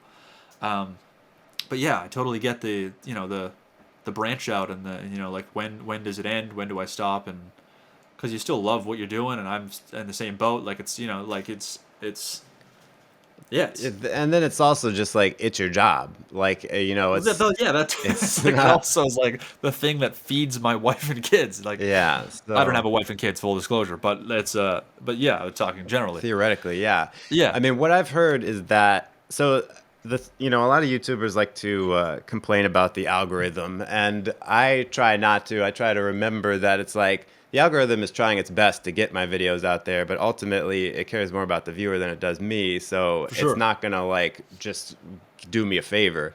Right, So what I've heard is that if you make a variety of content, it can all live on the same channel if the demographics of the videos are fairly similar. So right, even if it's not technically the same audience, if it is sort of the same demographic, then the algorithm is going to figure it out faster. right, But if it starts to become like a vastly different uh, demographic, the algorithm's gonna get like really confused. I do think that eventually, if you make a good enough video, like if you were to make a walking around Toronto video and it was actually really good, the right, algorithm probably wouldn't know who to serve it to. But then eventually be like, oh, okay, here's the people who need to see it, and then it right, would do well. But you risk that the algorithm won't get it for a while. I don't know if you've ever had right. a video like that where it's like bombing for a long time and then months later suddenly it finds its audience. Hmm. That's the real risk. And so starting a second channel makes a lot of sense if you're like, I know that I want to create a lot of content that isn't going to appeal to the audience on this channel, and it's Right, like demographically very different. So let me just start from scratch, because it might even be faster to start from scratch than to try to pivot on the main right, channel, right. or especially Yeah, to I, do th- both things at the same time on the main channel. Right. I've seen that a lot too. Like late. I don't know if you've noticed like on the YouTube. This is a little bit separate, but like, well, I'll start with this. Is that like it feels like there's more smaller channels that are getting more views. Yeah. Like they're like that. Yeah. Like it seems like there's a lot more smaller channels that are just like being fed to audiences more that are just like don't really have as much of a big following, and it doesn't seem like a barrier to entry anymore to No. just be a small channel that starts out. Um, but then the other thing I was gonna say was that like if you notice like if you go to YouTube homepage and the first 10 videos that it serves you, there will always be one that has like under 1,000 views, and it's like Yeah. complete. Yeah, like I've noticed like any of your scroll like sometimes it's like the first one of the top like three like it just serves you like just brand new videos, which is like a cool thing that is completely irrelevant, and I had no idea why I even just told you that. Yeah. There was No, I no mean, need I'm of it, looking here. and I'm getting recommended a video, 43 views, published two yeah, hours ago. So yeah, I think it also depends on if you if you have a history of watching smaller channels, it'll be more that's a good point. likely, because that like this podcast goes on my second channel, which is Hmm. very small, and Right, so when I'm logged in on that account, I get a lot of recommendations for small channels. I get right. less of them when I'm on the main one, but it still gets, yeah, thrown in there, several that are under, especially under 20,000, but a lot that are even Right. smaller than that. Yeah. Yeah. No, it's interesting though you mentioned that about the I'm always interested to hear about because I haven't really um I've picked up plenty of things about the algorithm and how that works and all that like through over the years, but like I haven't really put in um I guess laborious study of how the algorithm works, and I'm sure it's always changing, but like that's very I appreciate you mentioning that. It's interesting to say like, like if it is the same demographic, then it may not find its audience right away, but like after a few months, it can actually have something. But it's an interesting choice to make for someone looking to start a second channel or to branch out and do something that is like different from what they're doing, but maybe not entirely different. Um, Yeah.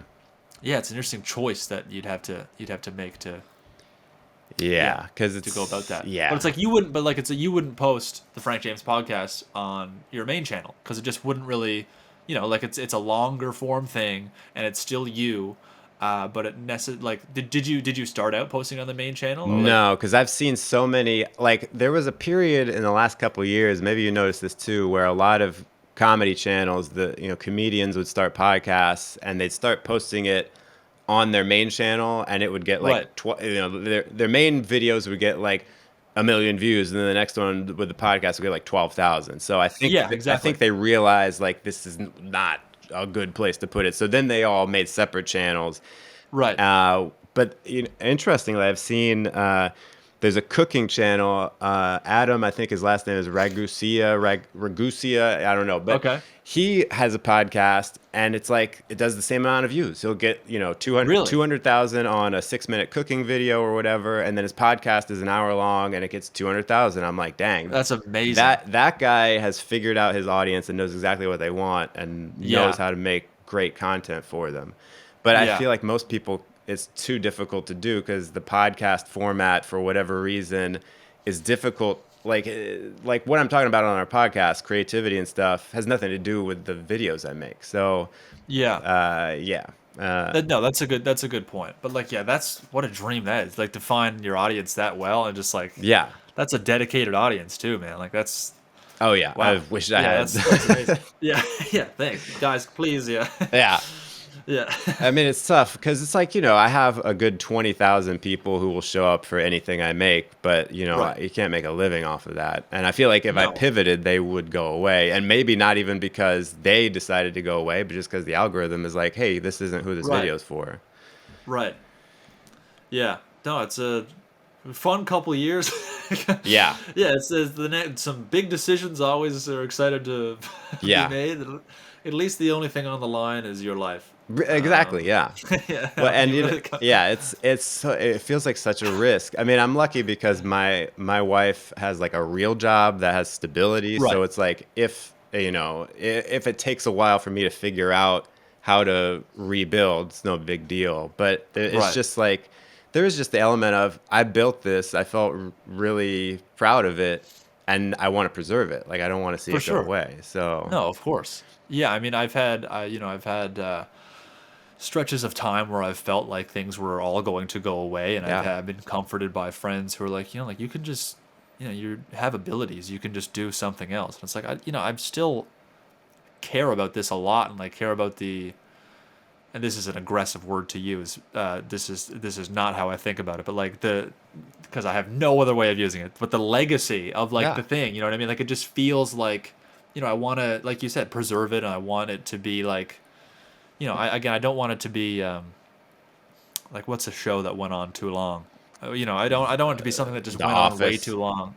There you go. Sure. Like, I don't want it to be like the later seasons of some show that went on too long and it's like, Yeah, oh my God, he's just fizzling. I don't want to be on year 10 right. of like and like the last 5 years, I haven't been doing anything that has even been remotely being watched. I'm just like still trying, Yeah. you know what I mean? Like, I don't want to be there.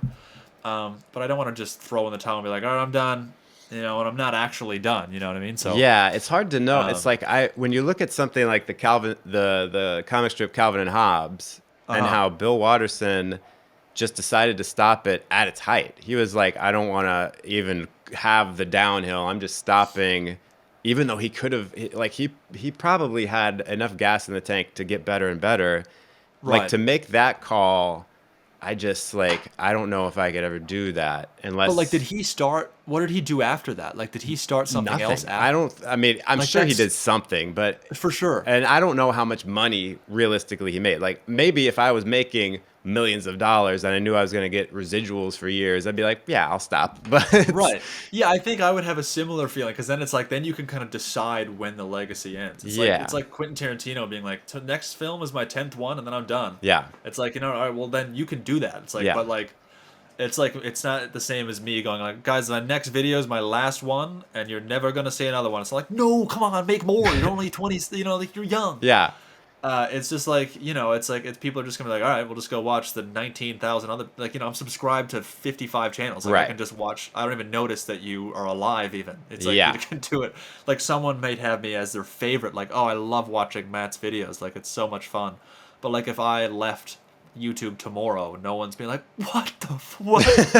Like no one is Where's being like Matt? no one's crying out to their parents, Yeah. like I've had a few I've had those stretches of a couple months where I like haven't posted, and like every now and then I'll have like once a week, uh, I'll have like some random comment that's just like, "Did you die?" And I'm like, "No, Yeah. I'm fine." And they're like, "Oh, okay, we'll see you soon." Yeah.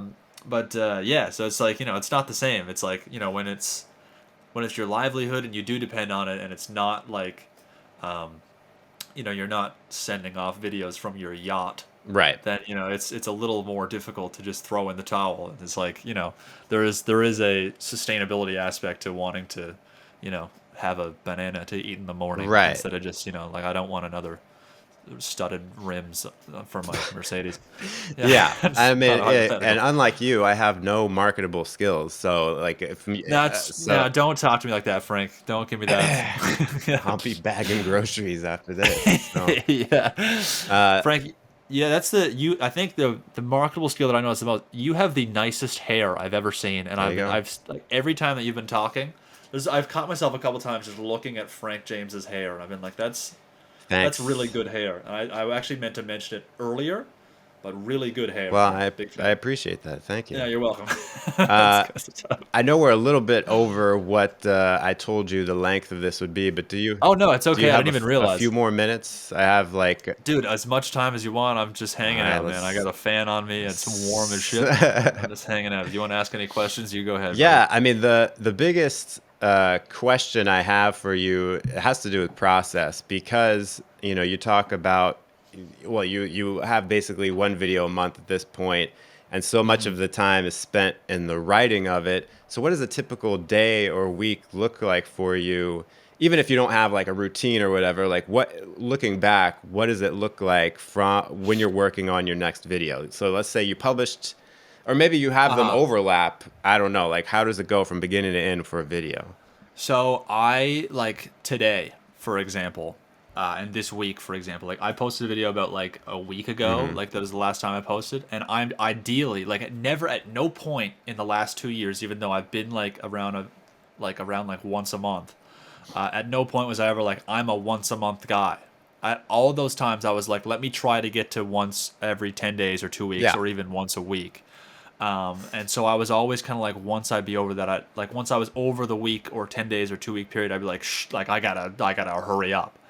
And so I would just like I in my notes app, like I'm just looking at it here, like I have like 4 or 5 different things that could be videos ready to go, or like one or two that are like definitely going to be videos. And so I'll like kind of be working on a few different things and like kind of seeing like which one Yeah. is the one that's going to take shape next. And sometimes it's not even like the one that I think it's going to be. Like I'm like, okay, it's going to be this one next, and I've been really working on that one. But then sometimes like after a week or so I'll get into it, but like I really don't like this video anymore, which is a horror, like which is why I think it's so important for me to get down to like a week or So you like don't 10 have days and time just to be like, so I don't have time to hate Yeah. it. Like let me hate it after it's done, Yeah. and like instead of hating it before I even get a chance to make something of it. And I have so many videos like that are just like in I have a rejected projects folder that is literally like there's 139 notes in it, and all those are different videos. It's like that I just have rejected of like things that like were probably decent ideas and are probably okay, and some of them are surely hot garbage. Yeah. But there's enough that it's like I'm sure there's something in there. And in my like I have a YouTube folder that has 27 in it right now. That's like those are possible videos that I could make. Yeah. And maybe they're just a line or two, but like it's something there. And so for me, like, not today. So let's say today it's because right now it's like 3 p.m. But tomorrow, when I get up, I'll have like a list of things that I want to, either accomplish or like things that I should have accomplished by this point. So like it's like whether it's decide on what video I'm doing, and then once I have that decided, it will usually just be. I will just go either in here or I go into my shed, which I have a desk set up, and it's awesome. Yeah. It's my favorite place in the summer because it's just I have a fan on me and it's just keep the door open. The birds are chirping. It's nice, and I'll just kind of sit there and do some writing, and then when I can't really think of anything, I'll turn around and just kind of I have a guitar there, so I can fiddle on that, and then a piano, where I can just kind of fiddle around on that. And then when I get bored with that, I'll just go back to trying and writing some more. And I'll just kind of keep going back and forth. I like listening to, like I have, you heard of Epidemic Sound? It's just like Oh one of the yeah. many like royalty things. So I'll go on there and like look for inspiration in different songs and things and like background music. Meaning like this is gonna inform what I'm writing. Yeah, Yeah. so like if I like I've done a lot of videos where I've like have like there is sort of like a soundtrack in the back, and like I'm like, oh, that like I really like that sound, like that kind of makes me think of something. Oh, interesting. Yeah. Yeah, so like that has actually kind of helped a lot. Um, but it's usually just kind of rehashing different scripts and stuff, and like knowing that like okay, this script is okay, but it could be better, so I'm just kind of like mulling it over and just kind of getting sick of it. Um, there's a lot of getting sick of it in my days of just being Yeah. like, all right, well, this is just not good enough, so let me just try it. Like it's really hard to. It's very enlightening to try to describe what my daily process is like to someone like yourself, because it's like I just feel like a bum, like, you know what I mean, like Yeah. not actually, but like, you know, it kind of feels like if I was to describe it to a working professional, like I'm sure like you understand, I'm sure, because like you just the process of being a YouTuber.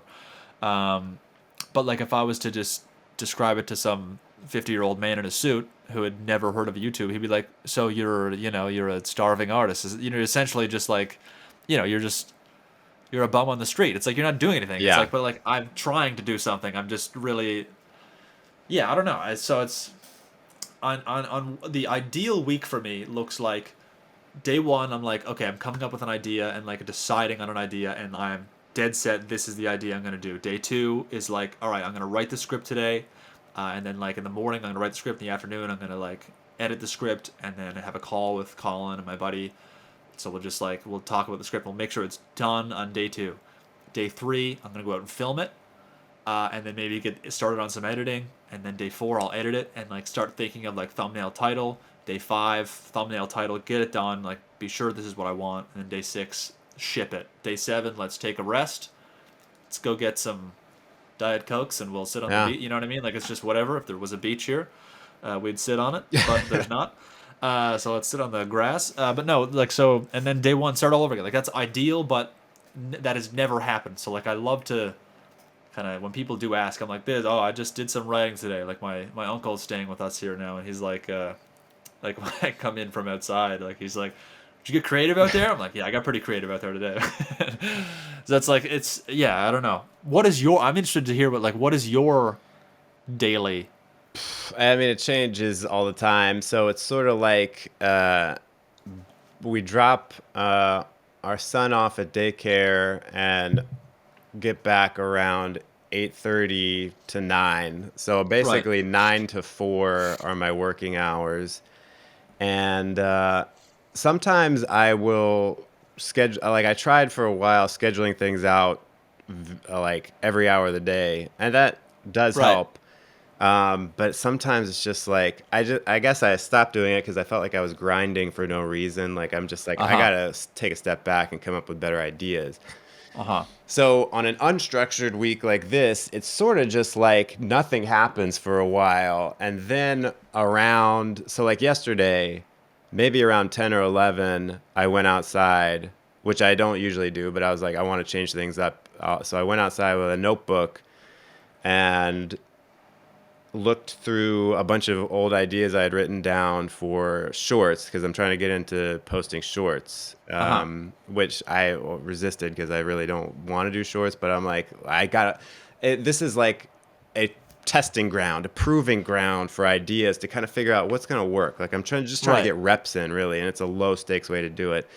I appreciate you saying that actually, because I'm still resisting it and really shouldn't be, Yeah. because it kind of like my content is especially good for like shorts. It literally is just shorts. Like Yeah. that is what I should be doing. Yeah, I mean, But I you just can't make a living off of it, but no it's a way to grow just the put stuff audience a out little. there and get eyes on you. So Yeah.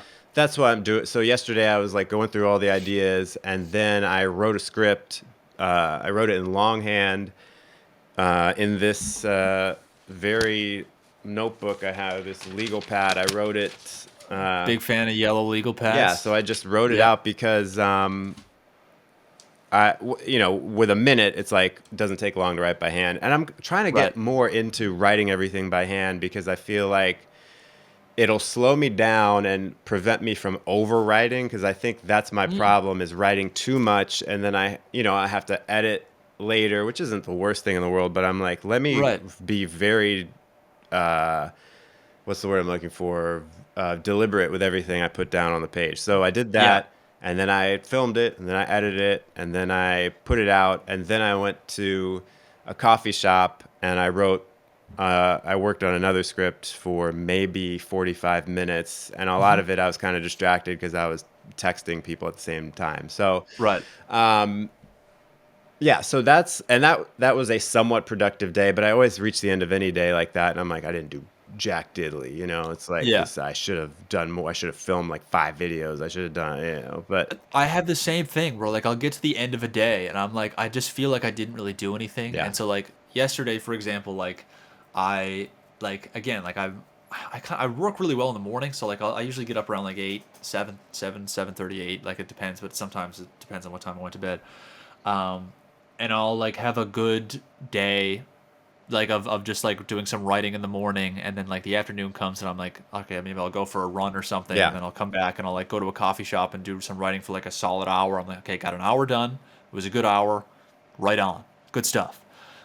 And then like I'll come back and I'll maybe like edit something silly or just come up with an idea or just like kind of like I do a lot of idle work as well where I'm just kind of like just kind of sitting and listening to music and then like okay, well, here's some ideas that I can put down, or here's some yeah, jokes or little random things or whatever, or like um I don't know. I really like the idea of just like I have 2 hours ahead of me and I'm just gonna do nothing and just like, or like I don't have any pressure to film it, to do anything, sorry, or to like write anything down, or to find anything that's useful. I can just sit down and do it. So I do that a lot.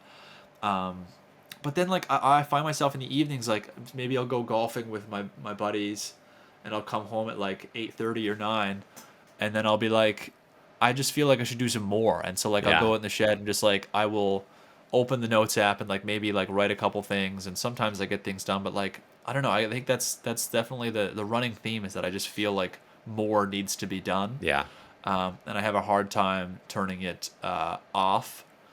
And that was definitely the case when it was a little bit easier actually to turn it off when I was in a relationship for like the last couple of years. No longer, but like when it was, it was a little easier to kind of turn it off, because I just like I felt that I was like letting the other my partner down. I just felt like I was like shit. Like I'm, like if I don't turn this off, then I'm a bad boyfriend in this situation. You know what I yeah, mean? It's just, um, but there was also definitely times where like I didn't turn it off, or I couldn't turn it off, and like we would be doing something or hanging out or whatever, and I would just feel like I was, my head was somewhere else, like it was on something else that I was doing, and that was like definitely a really difficult thing that I'm really like underselling. But it was like a very, and I'm sure, yeah, you've had similar experiences, and everyone has similar experiences to that. Um, but yeah, it was just, yeah, it's tough to kind of navigate, like, and to know exactly what to do and like what a day looks like. And I've definitely spent some time looking at um, like productivity YouTubers and like how they structure their day and like yeah, how they do things, and like that sometimes like some of the things that I've done that they do, it has worked for me.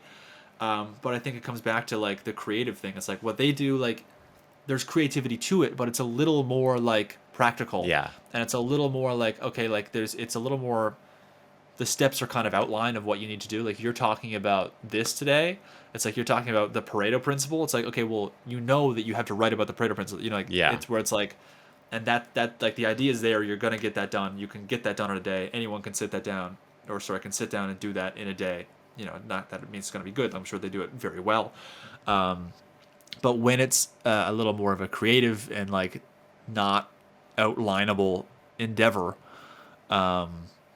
there's two words in a row that didn't really make sense. yeah, It's a little more, I guess, difficult to structure and yeah. difficult to build a week around. Yeah, But because yeah. so much of creativity is sitting there and kind of like doing nothing. And you're kind of just Hmm. like, you're not even a lot of times thinking.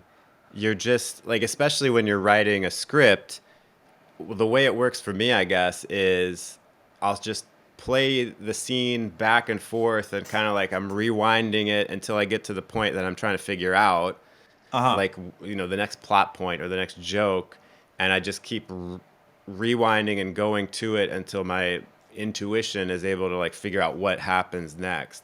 And sometimes that Right. happens very fast, and I can just bang out the outline, or I'm outlining it in my head. But other Uh-huh. times it's like I'm sitting there for 2 hours and I'm like, what is the joke, or what Yeah. happens here? Like, I don't even know, because I can, when it comes to writing, I can say, okay, I'm just going to go write for 2 hours and do it if I have the ideas already there, or even if I just Right. have a few ideas and I'm like, I'll just connect the dots. Or sometimes you just have to write crap and you come back later to it. But if it's Right. like, I don't know what I'm going to do, or I don't know, or I have like a list of ideas and I don't know which one to tackle next, Mm-hmm. that's when it's like, well, A real slog. Like yeah. it's Yeah, yeah. it reminds me of, I saw an interview from the back in the day with David Foster Wallace, where he was like, I spend 3 hours a day writing and the rest of the day biting my knuckle about not writing. So I think it's a very Yeah. common thing to be like, I don't know, like I feel like I should be doing it, but I just don't have, like, Yeah, you it's don't not have there. 8 hours a day to just like, you know what I mean? Yeah. Like you might work for 8 hours a day, but you really, and it almost feels, you feel guilty about like, I'm gonna work for 2.5, 3 hours today, which is all I can give any day anyway. Like on my best days of writing, I haven't, it's like they've never been longer than like three and a Yeah. half hours of Yeah. actually doing Yeah. something. And like even then those are few and far between. So like maybe 2.5, 3 hours. But it feels guilty to just be like, I'm gonna do that for 2.5 to 3 hours, and then I'm gonna go do whatever. Yeah. You know what I mean? It's like I just feel weird about doing that. It's like I haven't done anything, but sometimes that's the best way to do it. But like I don't know what your experience is like, but like for me, never ever have I like been like none of my good ideas have come from me being like, well, let me think about Shit. something real. Like Yeah. you know what I mean? Like all my good ideas come when I'm either like on the golf course or like taking a poop, and I'm just like, oh, that would be really funny. Like you know, they Yeah. just happen. And so like it never, yeah, it never, you're never just like, let me think really hard about like what this idea is going to be. Let me sit here for 2 hours and I'm not going to move until I think of something hilarious. Yeah.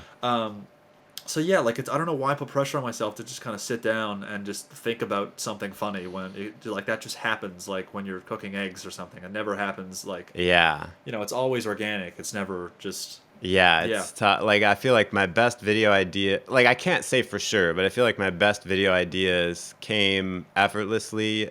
And I've done a lot of just brainstorming where I just wrote down everything that I could possibly think of for Right. videos.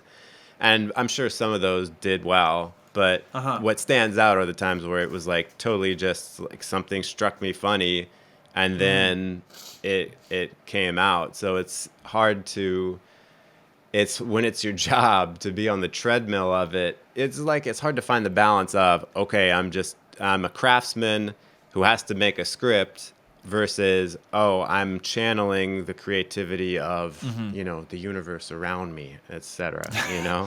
Yeah. Yeah, no, I definitely empathize with that. It's yeah, it's an interesting. Again, we've talked about it like with 4 or 5 different topics that it's like we're still trying to figure figure it out. Yeah. But it's like it's true. Like it's I don't really know. I don't know. Like I guess coming back to like when I started talking about how like I used to look to other people for their Yeah. answers. I kind of thought about it like if someone asked me, and like you even just asked me what's my product, like how do you make your videos, like I don't know, like I don't Yeah. know, like don't look to me, like don't ask, like like don't. And that's not saying that to you, but like if someone was to come up to me like I want to make videos, how do you do it? I'm not the person to Yeah. ask, and I don't think anybody is. Like I think that like if you have like my only advice ever was always just like, okay, like if you see something in your head, make that to the best of your ability. Like just see it, see what you see, and like you were saying about like the way that you write things, and like I'm kind of the same way where I'm like, how would these people actually have a conversation? And I'll like kind of like not close my eyes, but I'll just kind of like blankly get my lazy eye going, and I'll just kind of think about what actually like the conversation would look Yeah. like, and then I'd be like, okay, well then I'm just gonna write that down when I see it. But yeah, I don't know. I just it's yeah. I really struggle with trying to give advice to anyone when they ask me, like, because I've had a few like kids like from around like from a small town, and like, you know, word gets out that like you make YouTube videos, Yeah. and like, oh my god, you have this many subscribers, so cool. And so like when kids ask me, I'm like, God, first of all, you're 8, don't look at my videos, Right. like, Yeah. because like they, you know, there's I say some Not choice made for words. kids. Yeah, and so like some kid, I've had a couple like kids and parents come like, oh, he loves your things. I'm like, you had no idea that what he's watching. But yeah, it's just it's hard to give advice, but not like not like giving advice to an 8-year-old that matters. But like, you know, I've had a couple of people who have been like, you know, adults, young adults come Yeah. up to me and ask me like, and it's yeah, it's a difficult thing to try to navigate without just being completely useless to them. To just be like, oh, you know, well, I don't really know what I'm, you know, Yeah. I don't really have any advice.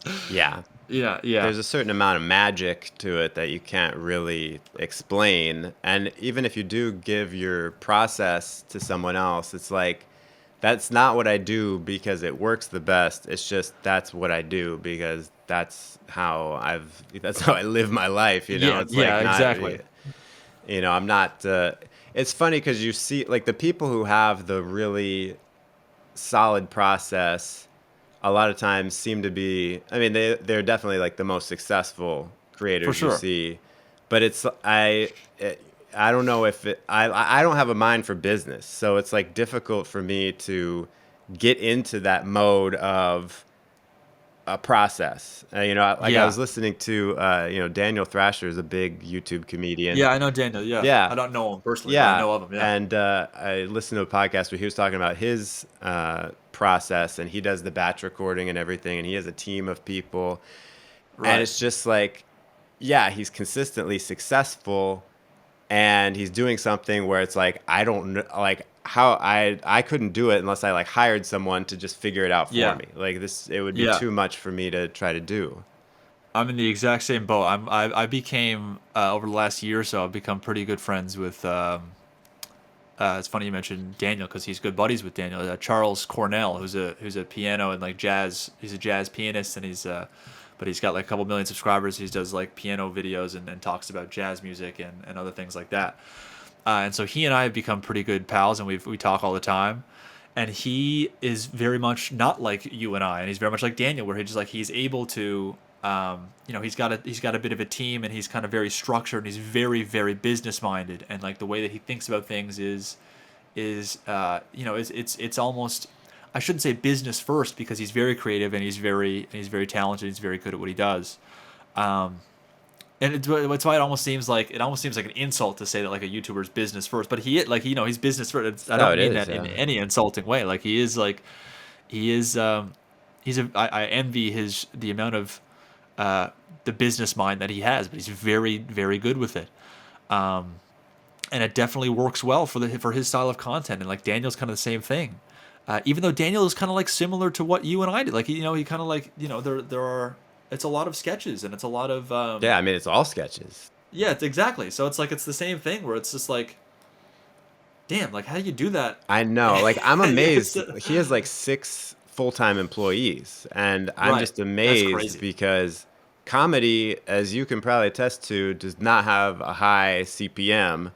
No, And even with the numbers he gets, I'm like, how do you support 6 people? I know that's he has crazy. investments from like Good Mythical Morning and stuff. Like they've Right. invested in him, but even so, it's like, I mean, I guess he gets a lot of sponsorships, but For sure.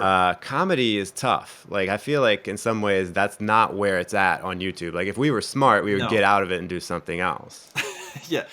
Have you heard of Joel Haver? Oh yeah, I've talked with Joel a couple times, and I was astonished because of how well written his sketches yeah, are, and he makes a video once every yeah, week without fail.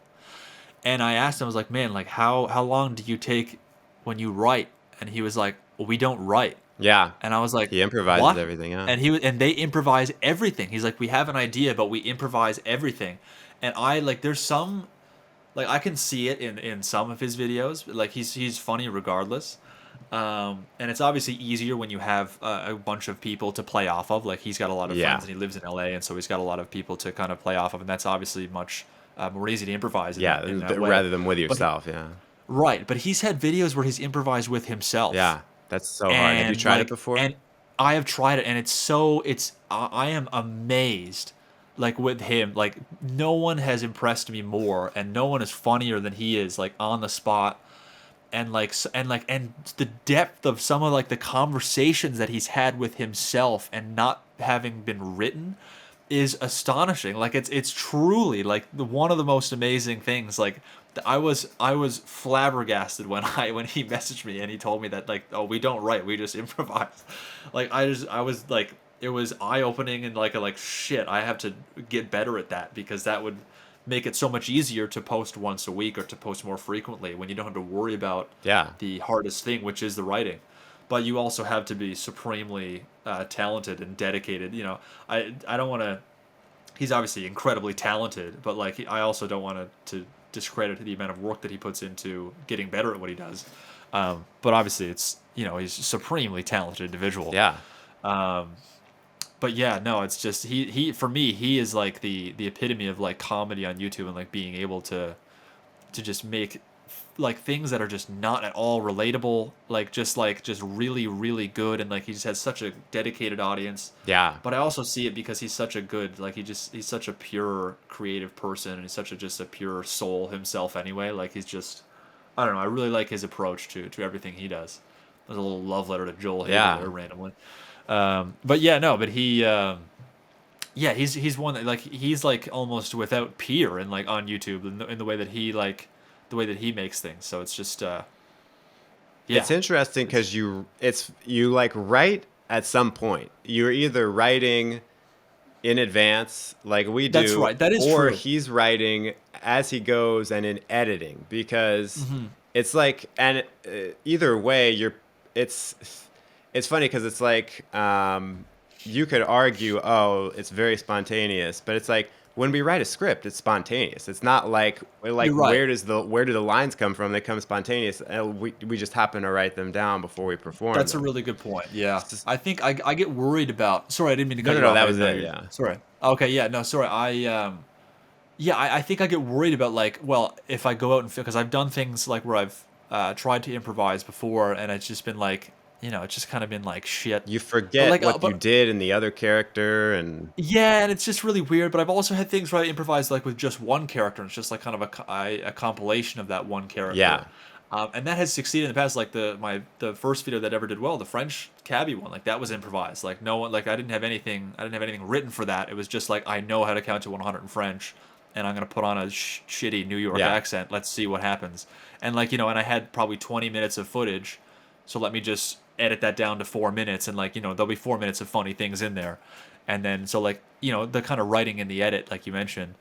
But I think I just get so like, I don't know if I just get worried that it's a waste of time if I go out there and nothing comes of it. But like, but what if something does? Like I don't know. So it's hard to. Yeah, I should really try more of it, because it's definitely a more sustainable way to go about things, is to be able to, yeah. even if like one week was for writing and one week was for improvising things, like just something to spice things up and try to just get more practice at it. But it's also tough when there's no one else around. Like there's not another actor that would work with within. I live on an island, and you have to take a boat or a plane to get off here to find someone else. You know what I Wow, mean? So yeah. it's not like, yeah. So it's hard to go find someone else. I mean, not like there's no other creative people. There's a fabulously creative island and incredibly talented people here. But I just live in a smaller town, and further away from where most of those people are. So, Yeah. yeah, Yeah, it is a difficult thing to know. Like, I think the thing about improvising is that it can also help your acting, because for sure. you are genuinely coming up with things for the first time as the actor. And if you're reading a script and performing, like, I'm not an actor first, Uh like I'm huh. a writer first, and I can Right. act okay, but it's still like actory, you know? Whereas if Right. I have improvised one video, and actually it was like inspired by Joel Haver. I was like, oh, Oh, well, really? yeah, I was like, let me just try doing this, and it got almost 1 million views. So Really? it worked out, but it was very short, and most of the acting was just facial expressions. It wasn't Right. really the What lines. video is that? When your extrovert friend leaves the room for a minute. So I think I haven't seen it, but I think I've seen the thumbnail yeah, for it. I'm gonna so watch that. Look it basically up. it's these three guys hanging out and the extrovert leaves the room, he just goes to the bathroom, and then Yeah, it's the two introverts sitting there basically listening to him go to the bathroom and not saying anything. So the yeah, awkwardness of it was easy to improvise. that's And in funny some ways what's funny in the edit is you're just acting not knowing what you're going to do later, and then when you right put these kind of incongruous reactions together, it puts in a new intention to the for sure. character, which is funnier than if you planned it. So Yeah, yeah, so that was fun, but I'll never do it again. right. Like, was it an enjoyable experience, or was it like a little bit like nerve-wracking in a It's way, or nerve was it just wracking. more Yeah, it's difficult? nerve wracking because even though I'm improvising, once you do the first character, you're not improvising as much for the second character. Right, you're kind of trying to remember. Yeah, and Yeah, it wasn't true. Like I don't know if he literally goes in with no idea of what's gonna happen. I went in knowing beginning, middle, end. Like I knew the story. I just didn't right, know what I was gonna say or what the little twists and turns would be. right, So it wasn't pure improv. It was just there were no lines written. Uh, yeah. Sometimes I throw in a right, little improv in the middle of a written line, and that can be fun. But right. Yeah, I do that. I do it all the time as well. Like, there'll be something that I'll think about when I'm out filming, but like for the most part, it is like almost verbatim what I have written. yeah, But yeah, well, we both learned something. We're gonna try. Well, yeah, break out of our old habits. Well, yeah. speaking of breaking out, what I like to end on is questions about um, how to break out of a creative block. So I've Okay. come up with this kind of concept of creative cards, where it's like index cards, a deck of cards, and if you're stuck creatively, you could pull one, and it Uh would huh. say something on it, and that thing is intended to, just kind of jostle your mind a bit, maybe encourage you to try something different. And there's three types of cards, so Okay. we'll go through one at a time. Okay. So the first one would be a question. So if you were to write one of these cards, what's a question that could be on it that if someone took it out when they were creatively stuck could help jostle their creativity a bit and get it going? Could help jostle their creativity Yeah, to get so it like going, to and get a question that they could ask themselves. Yeah, so like a few examples because I've written down a few is like, Right. are you working too fast? So it's just like a question to ask yourself. Oh, maybe I should slow down. But then Right. some of them are more like, are you trying too hard? Right. Things like that. I think something that for me that I would ask myself is like, are you worried about this is a little wordy, but like, are you worried about uh the performance of the video, like the views that the video is going to get, or are you actually trying to write something that's good and funny? You Yeah, know what I mean? Like I think that a lot of times I just do get really worried about what it is that, like, how the performance is going to be and how it's going to affect the channel as a whole, instead of just like writing something that is funny.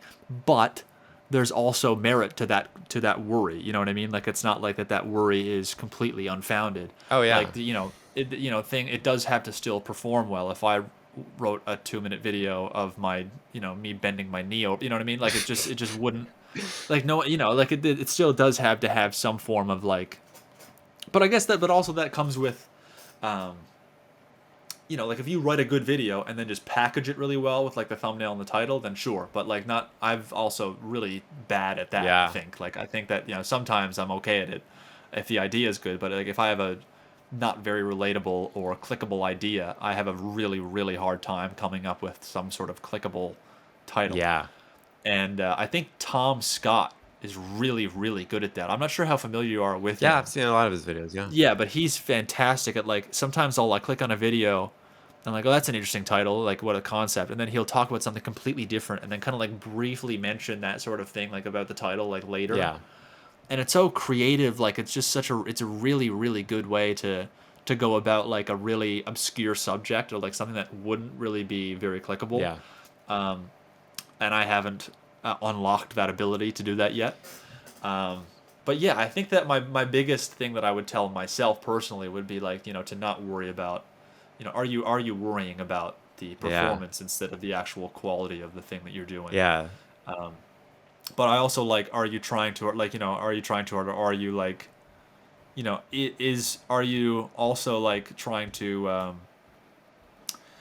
what's the, what's a good way to put it? Like, are you trying to, put green paint on a green fence? I just came up with that. But you know what I mean? Like, it's like, are you trying to like just put makeup, like, like what, like Yeah. how much are you really trying to fix here? Right. Like, you know what I mean? Like, it's already fine. Like, stop trying to fix it. Like, just make it. Like, just stop trying to, Yeah. that's no, that only applies to like a creative funk of like if I'm like just like being perfectionist about a video. It doesn't apply to like, oh, I can't make anything this week Right. or this month or this 6 months. Like, yeah.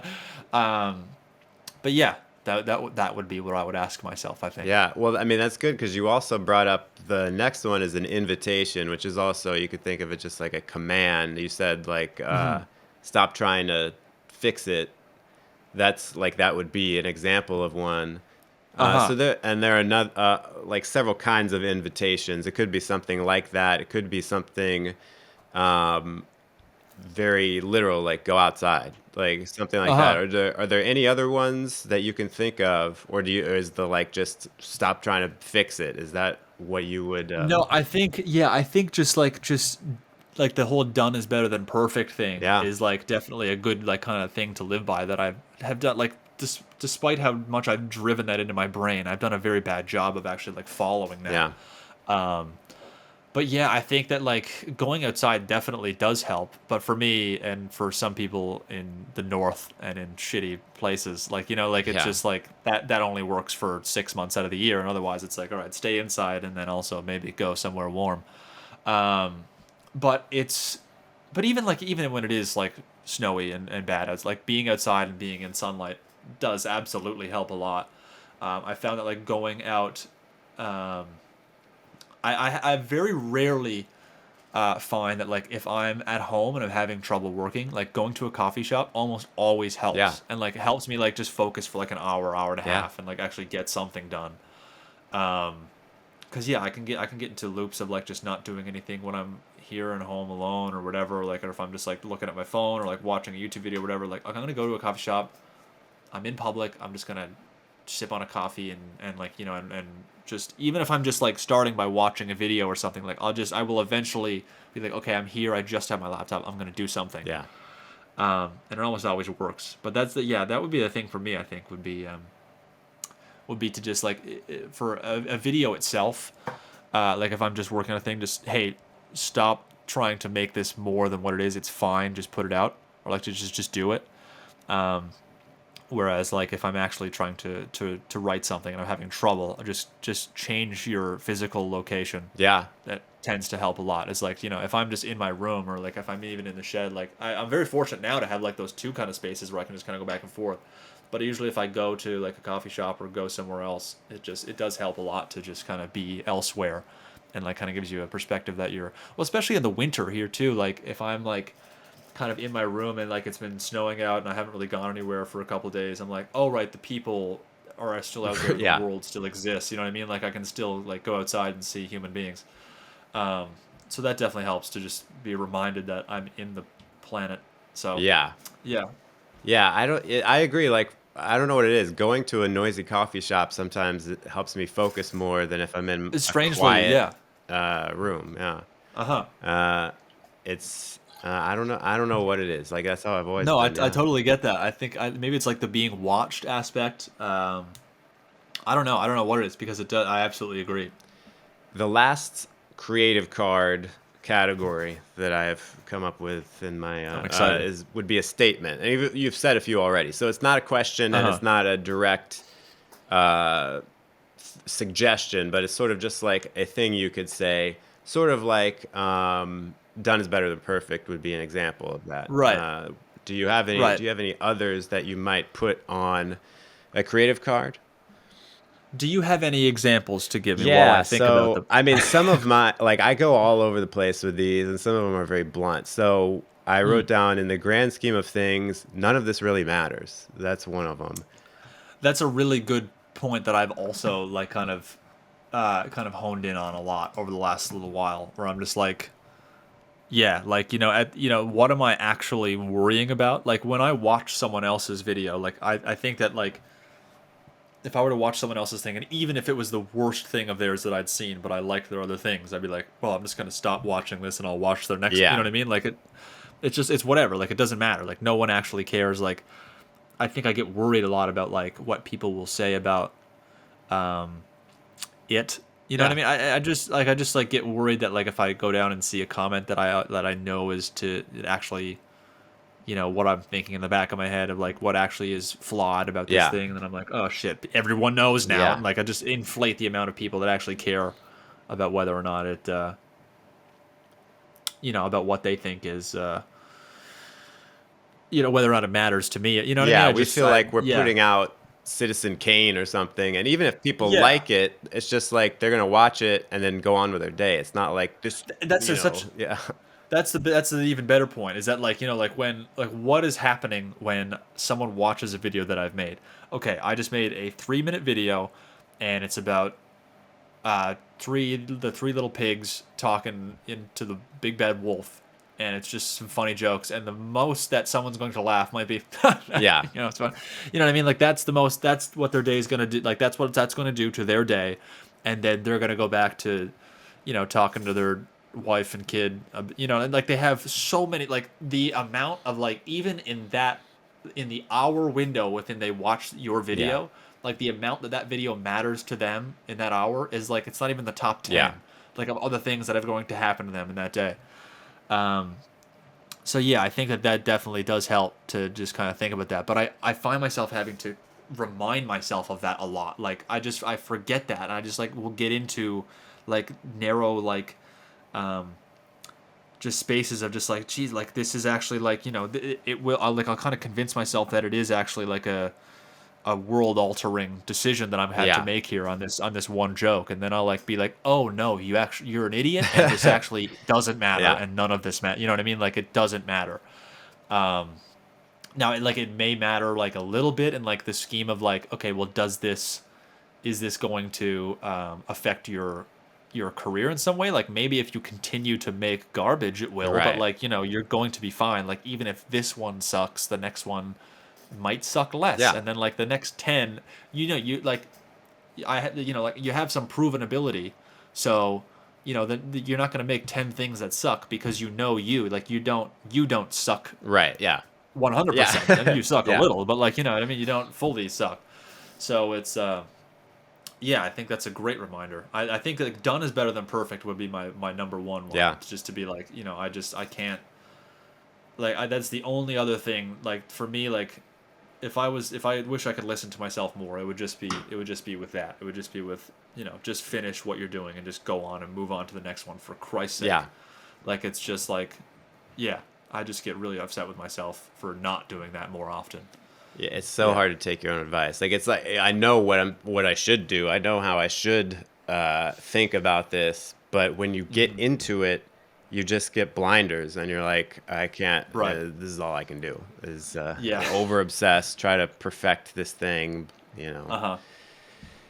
it's quite a life we have cut out for ourselves. Yeah, we've really Yeah, yeah, we've really put ourselves yeah, and I also like I really don't like I really don't like I never like I do enjoy talking about it, but I don't like other people thinking that this is like a conversation about it, because it just feels like it's the plight of the privileged yeah, sometimes, where it's just like like how lucky are we to have this job, yeah, and then but like to kind of turn around and be like, but I'm sad, like what I mean, like it's almost like it feels like you're not allowed to do that, but like but at the same time, I'm like, I am having difficulty doing this, and other people are having difficulty doing this, and this is a new thing that is not tried and tested. And so it's, I think I struggle to give myself range or the give myself the ability is not the right word, but like there's the Yeah, permission. yeah. Sorry, give myself the permission to even like complain about it, or like not. And but complain also isn't the right word, but even to like to Express to that just you're to doing it. express like my Yeah. yes, yeah. So I think I just because I am at the like even though like the highlights of like the last couple hours can maybe seem like like I'm not excited to be doing what I'm doing, and I am like kind of worried about it. I think that like the conversation that we've had for me has been very valuable, and that I'm very glad to. It's always nice to hear from someone else and the struggles that they have with it, or how they've overcome things or dealt with different things. Because maybe that'll help me do that so I can have less difficulty with it. And then I can truly be a fully privileged individual where I can just be I like, like I am. I struggle with nothing now.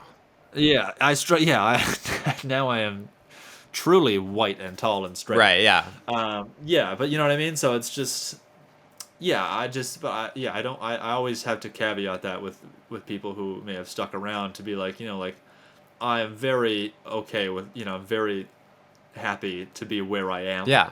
and I'm very fortunate to be where I am. But I don't think that doesn't give anyone grounds to to not struggle with things sometimes. Yeah, I mean, like or to yeah, I think what it it's is like, even though we are talking about something very particular, which is making YouTube videos, like the yeah, audience theoretically, and like the point is kind of to bring stories to them because the audience has some interest in creativity and being creative for sure. themselves in whatever You're right. way, and to hear people like us who that's what we do for a job Right. to talk about those struggles and like the reality of it, because like you said, it's nice to hear from someone else because you can get the feeling like I'm the only guy who will sit around all day, not do anything, feel like I have no thoughts in my head, when Right. it's like actually that's just like a very common thing that creative people go through, is to like not feel creative and to feel Right. like a struggle with what we're trying to do, and the balance between expressing ourselves but also appealing to an audience. Like there's so many Right. relatable things about it that it would be complaining if it was just like every day I'm just like, man, I have to make a YouTube video, this is some garbage, Yeah. man. No. No. Yeah. It's absolutely not that way. Yeah, So yeah. No. You're right. Yeah. I think I'm a little too I feel that. too cautious No, I with it. mean, I But feel yeah. the No. I same know what you way. mean. Like I think YouTubers complain way too much about being YouTubers, but Right. I think And I hate yeah, watching YouTubers complain. You know what I mean? But I think that you're right that this. I don't think this is. I'm taking stock. Like I don't think this is complaining. no, It's like no, I think we're just no. I think expressing, yeah. this is just a discussion. Yeah, like very Yeah. common things about creativity and putting work Right. out into the world, which yeah, we are privileged to do it as a job, but it For doesn't sure. come without certain issues that could Of be course. relatable to others. Yeah, and that's a good point. Yeah. You're. Thank you for saying that. Actually, no, I Yeah. appreciate it. Well, I think Matt, we'll wrap up this episode there. Thank you very much Sure, man. for joining me. It's been a great conversation. No, thank you for having me, man. I'm glad that this was the longest I've talked to someone I just met. Wow. So this is very There you go. nice. Yeah. But I enjoyed it very much, and my fan next to me kept me nice and cool, and so it's all good, man. Thank you very much for this, and thank you to the Yeah. audience. Thanks, guys. Thanks for This is me. It's always fun to say that when you're just talking to one other person in this present moment. yeah. Yep. So, no, but thank you very much, Frank. I appreciate it very much. Thank you.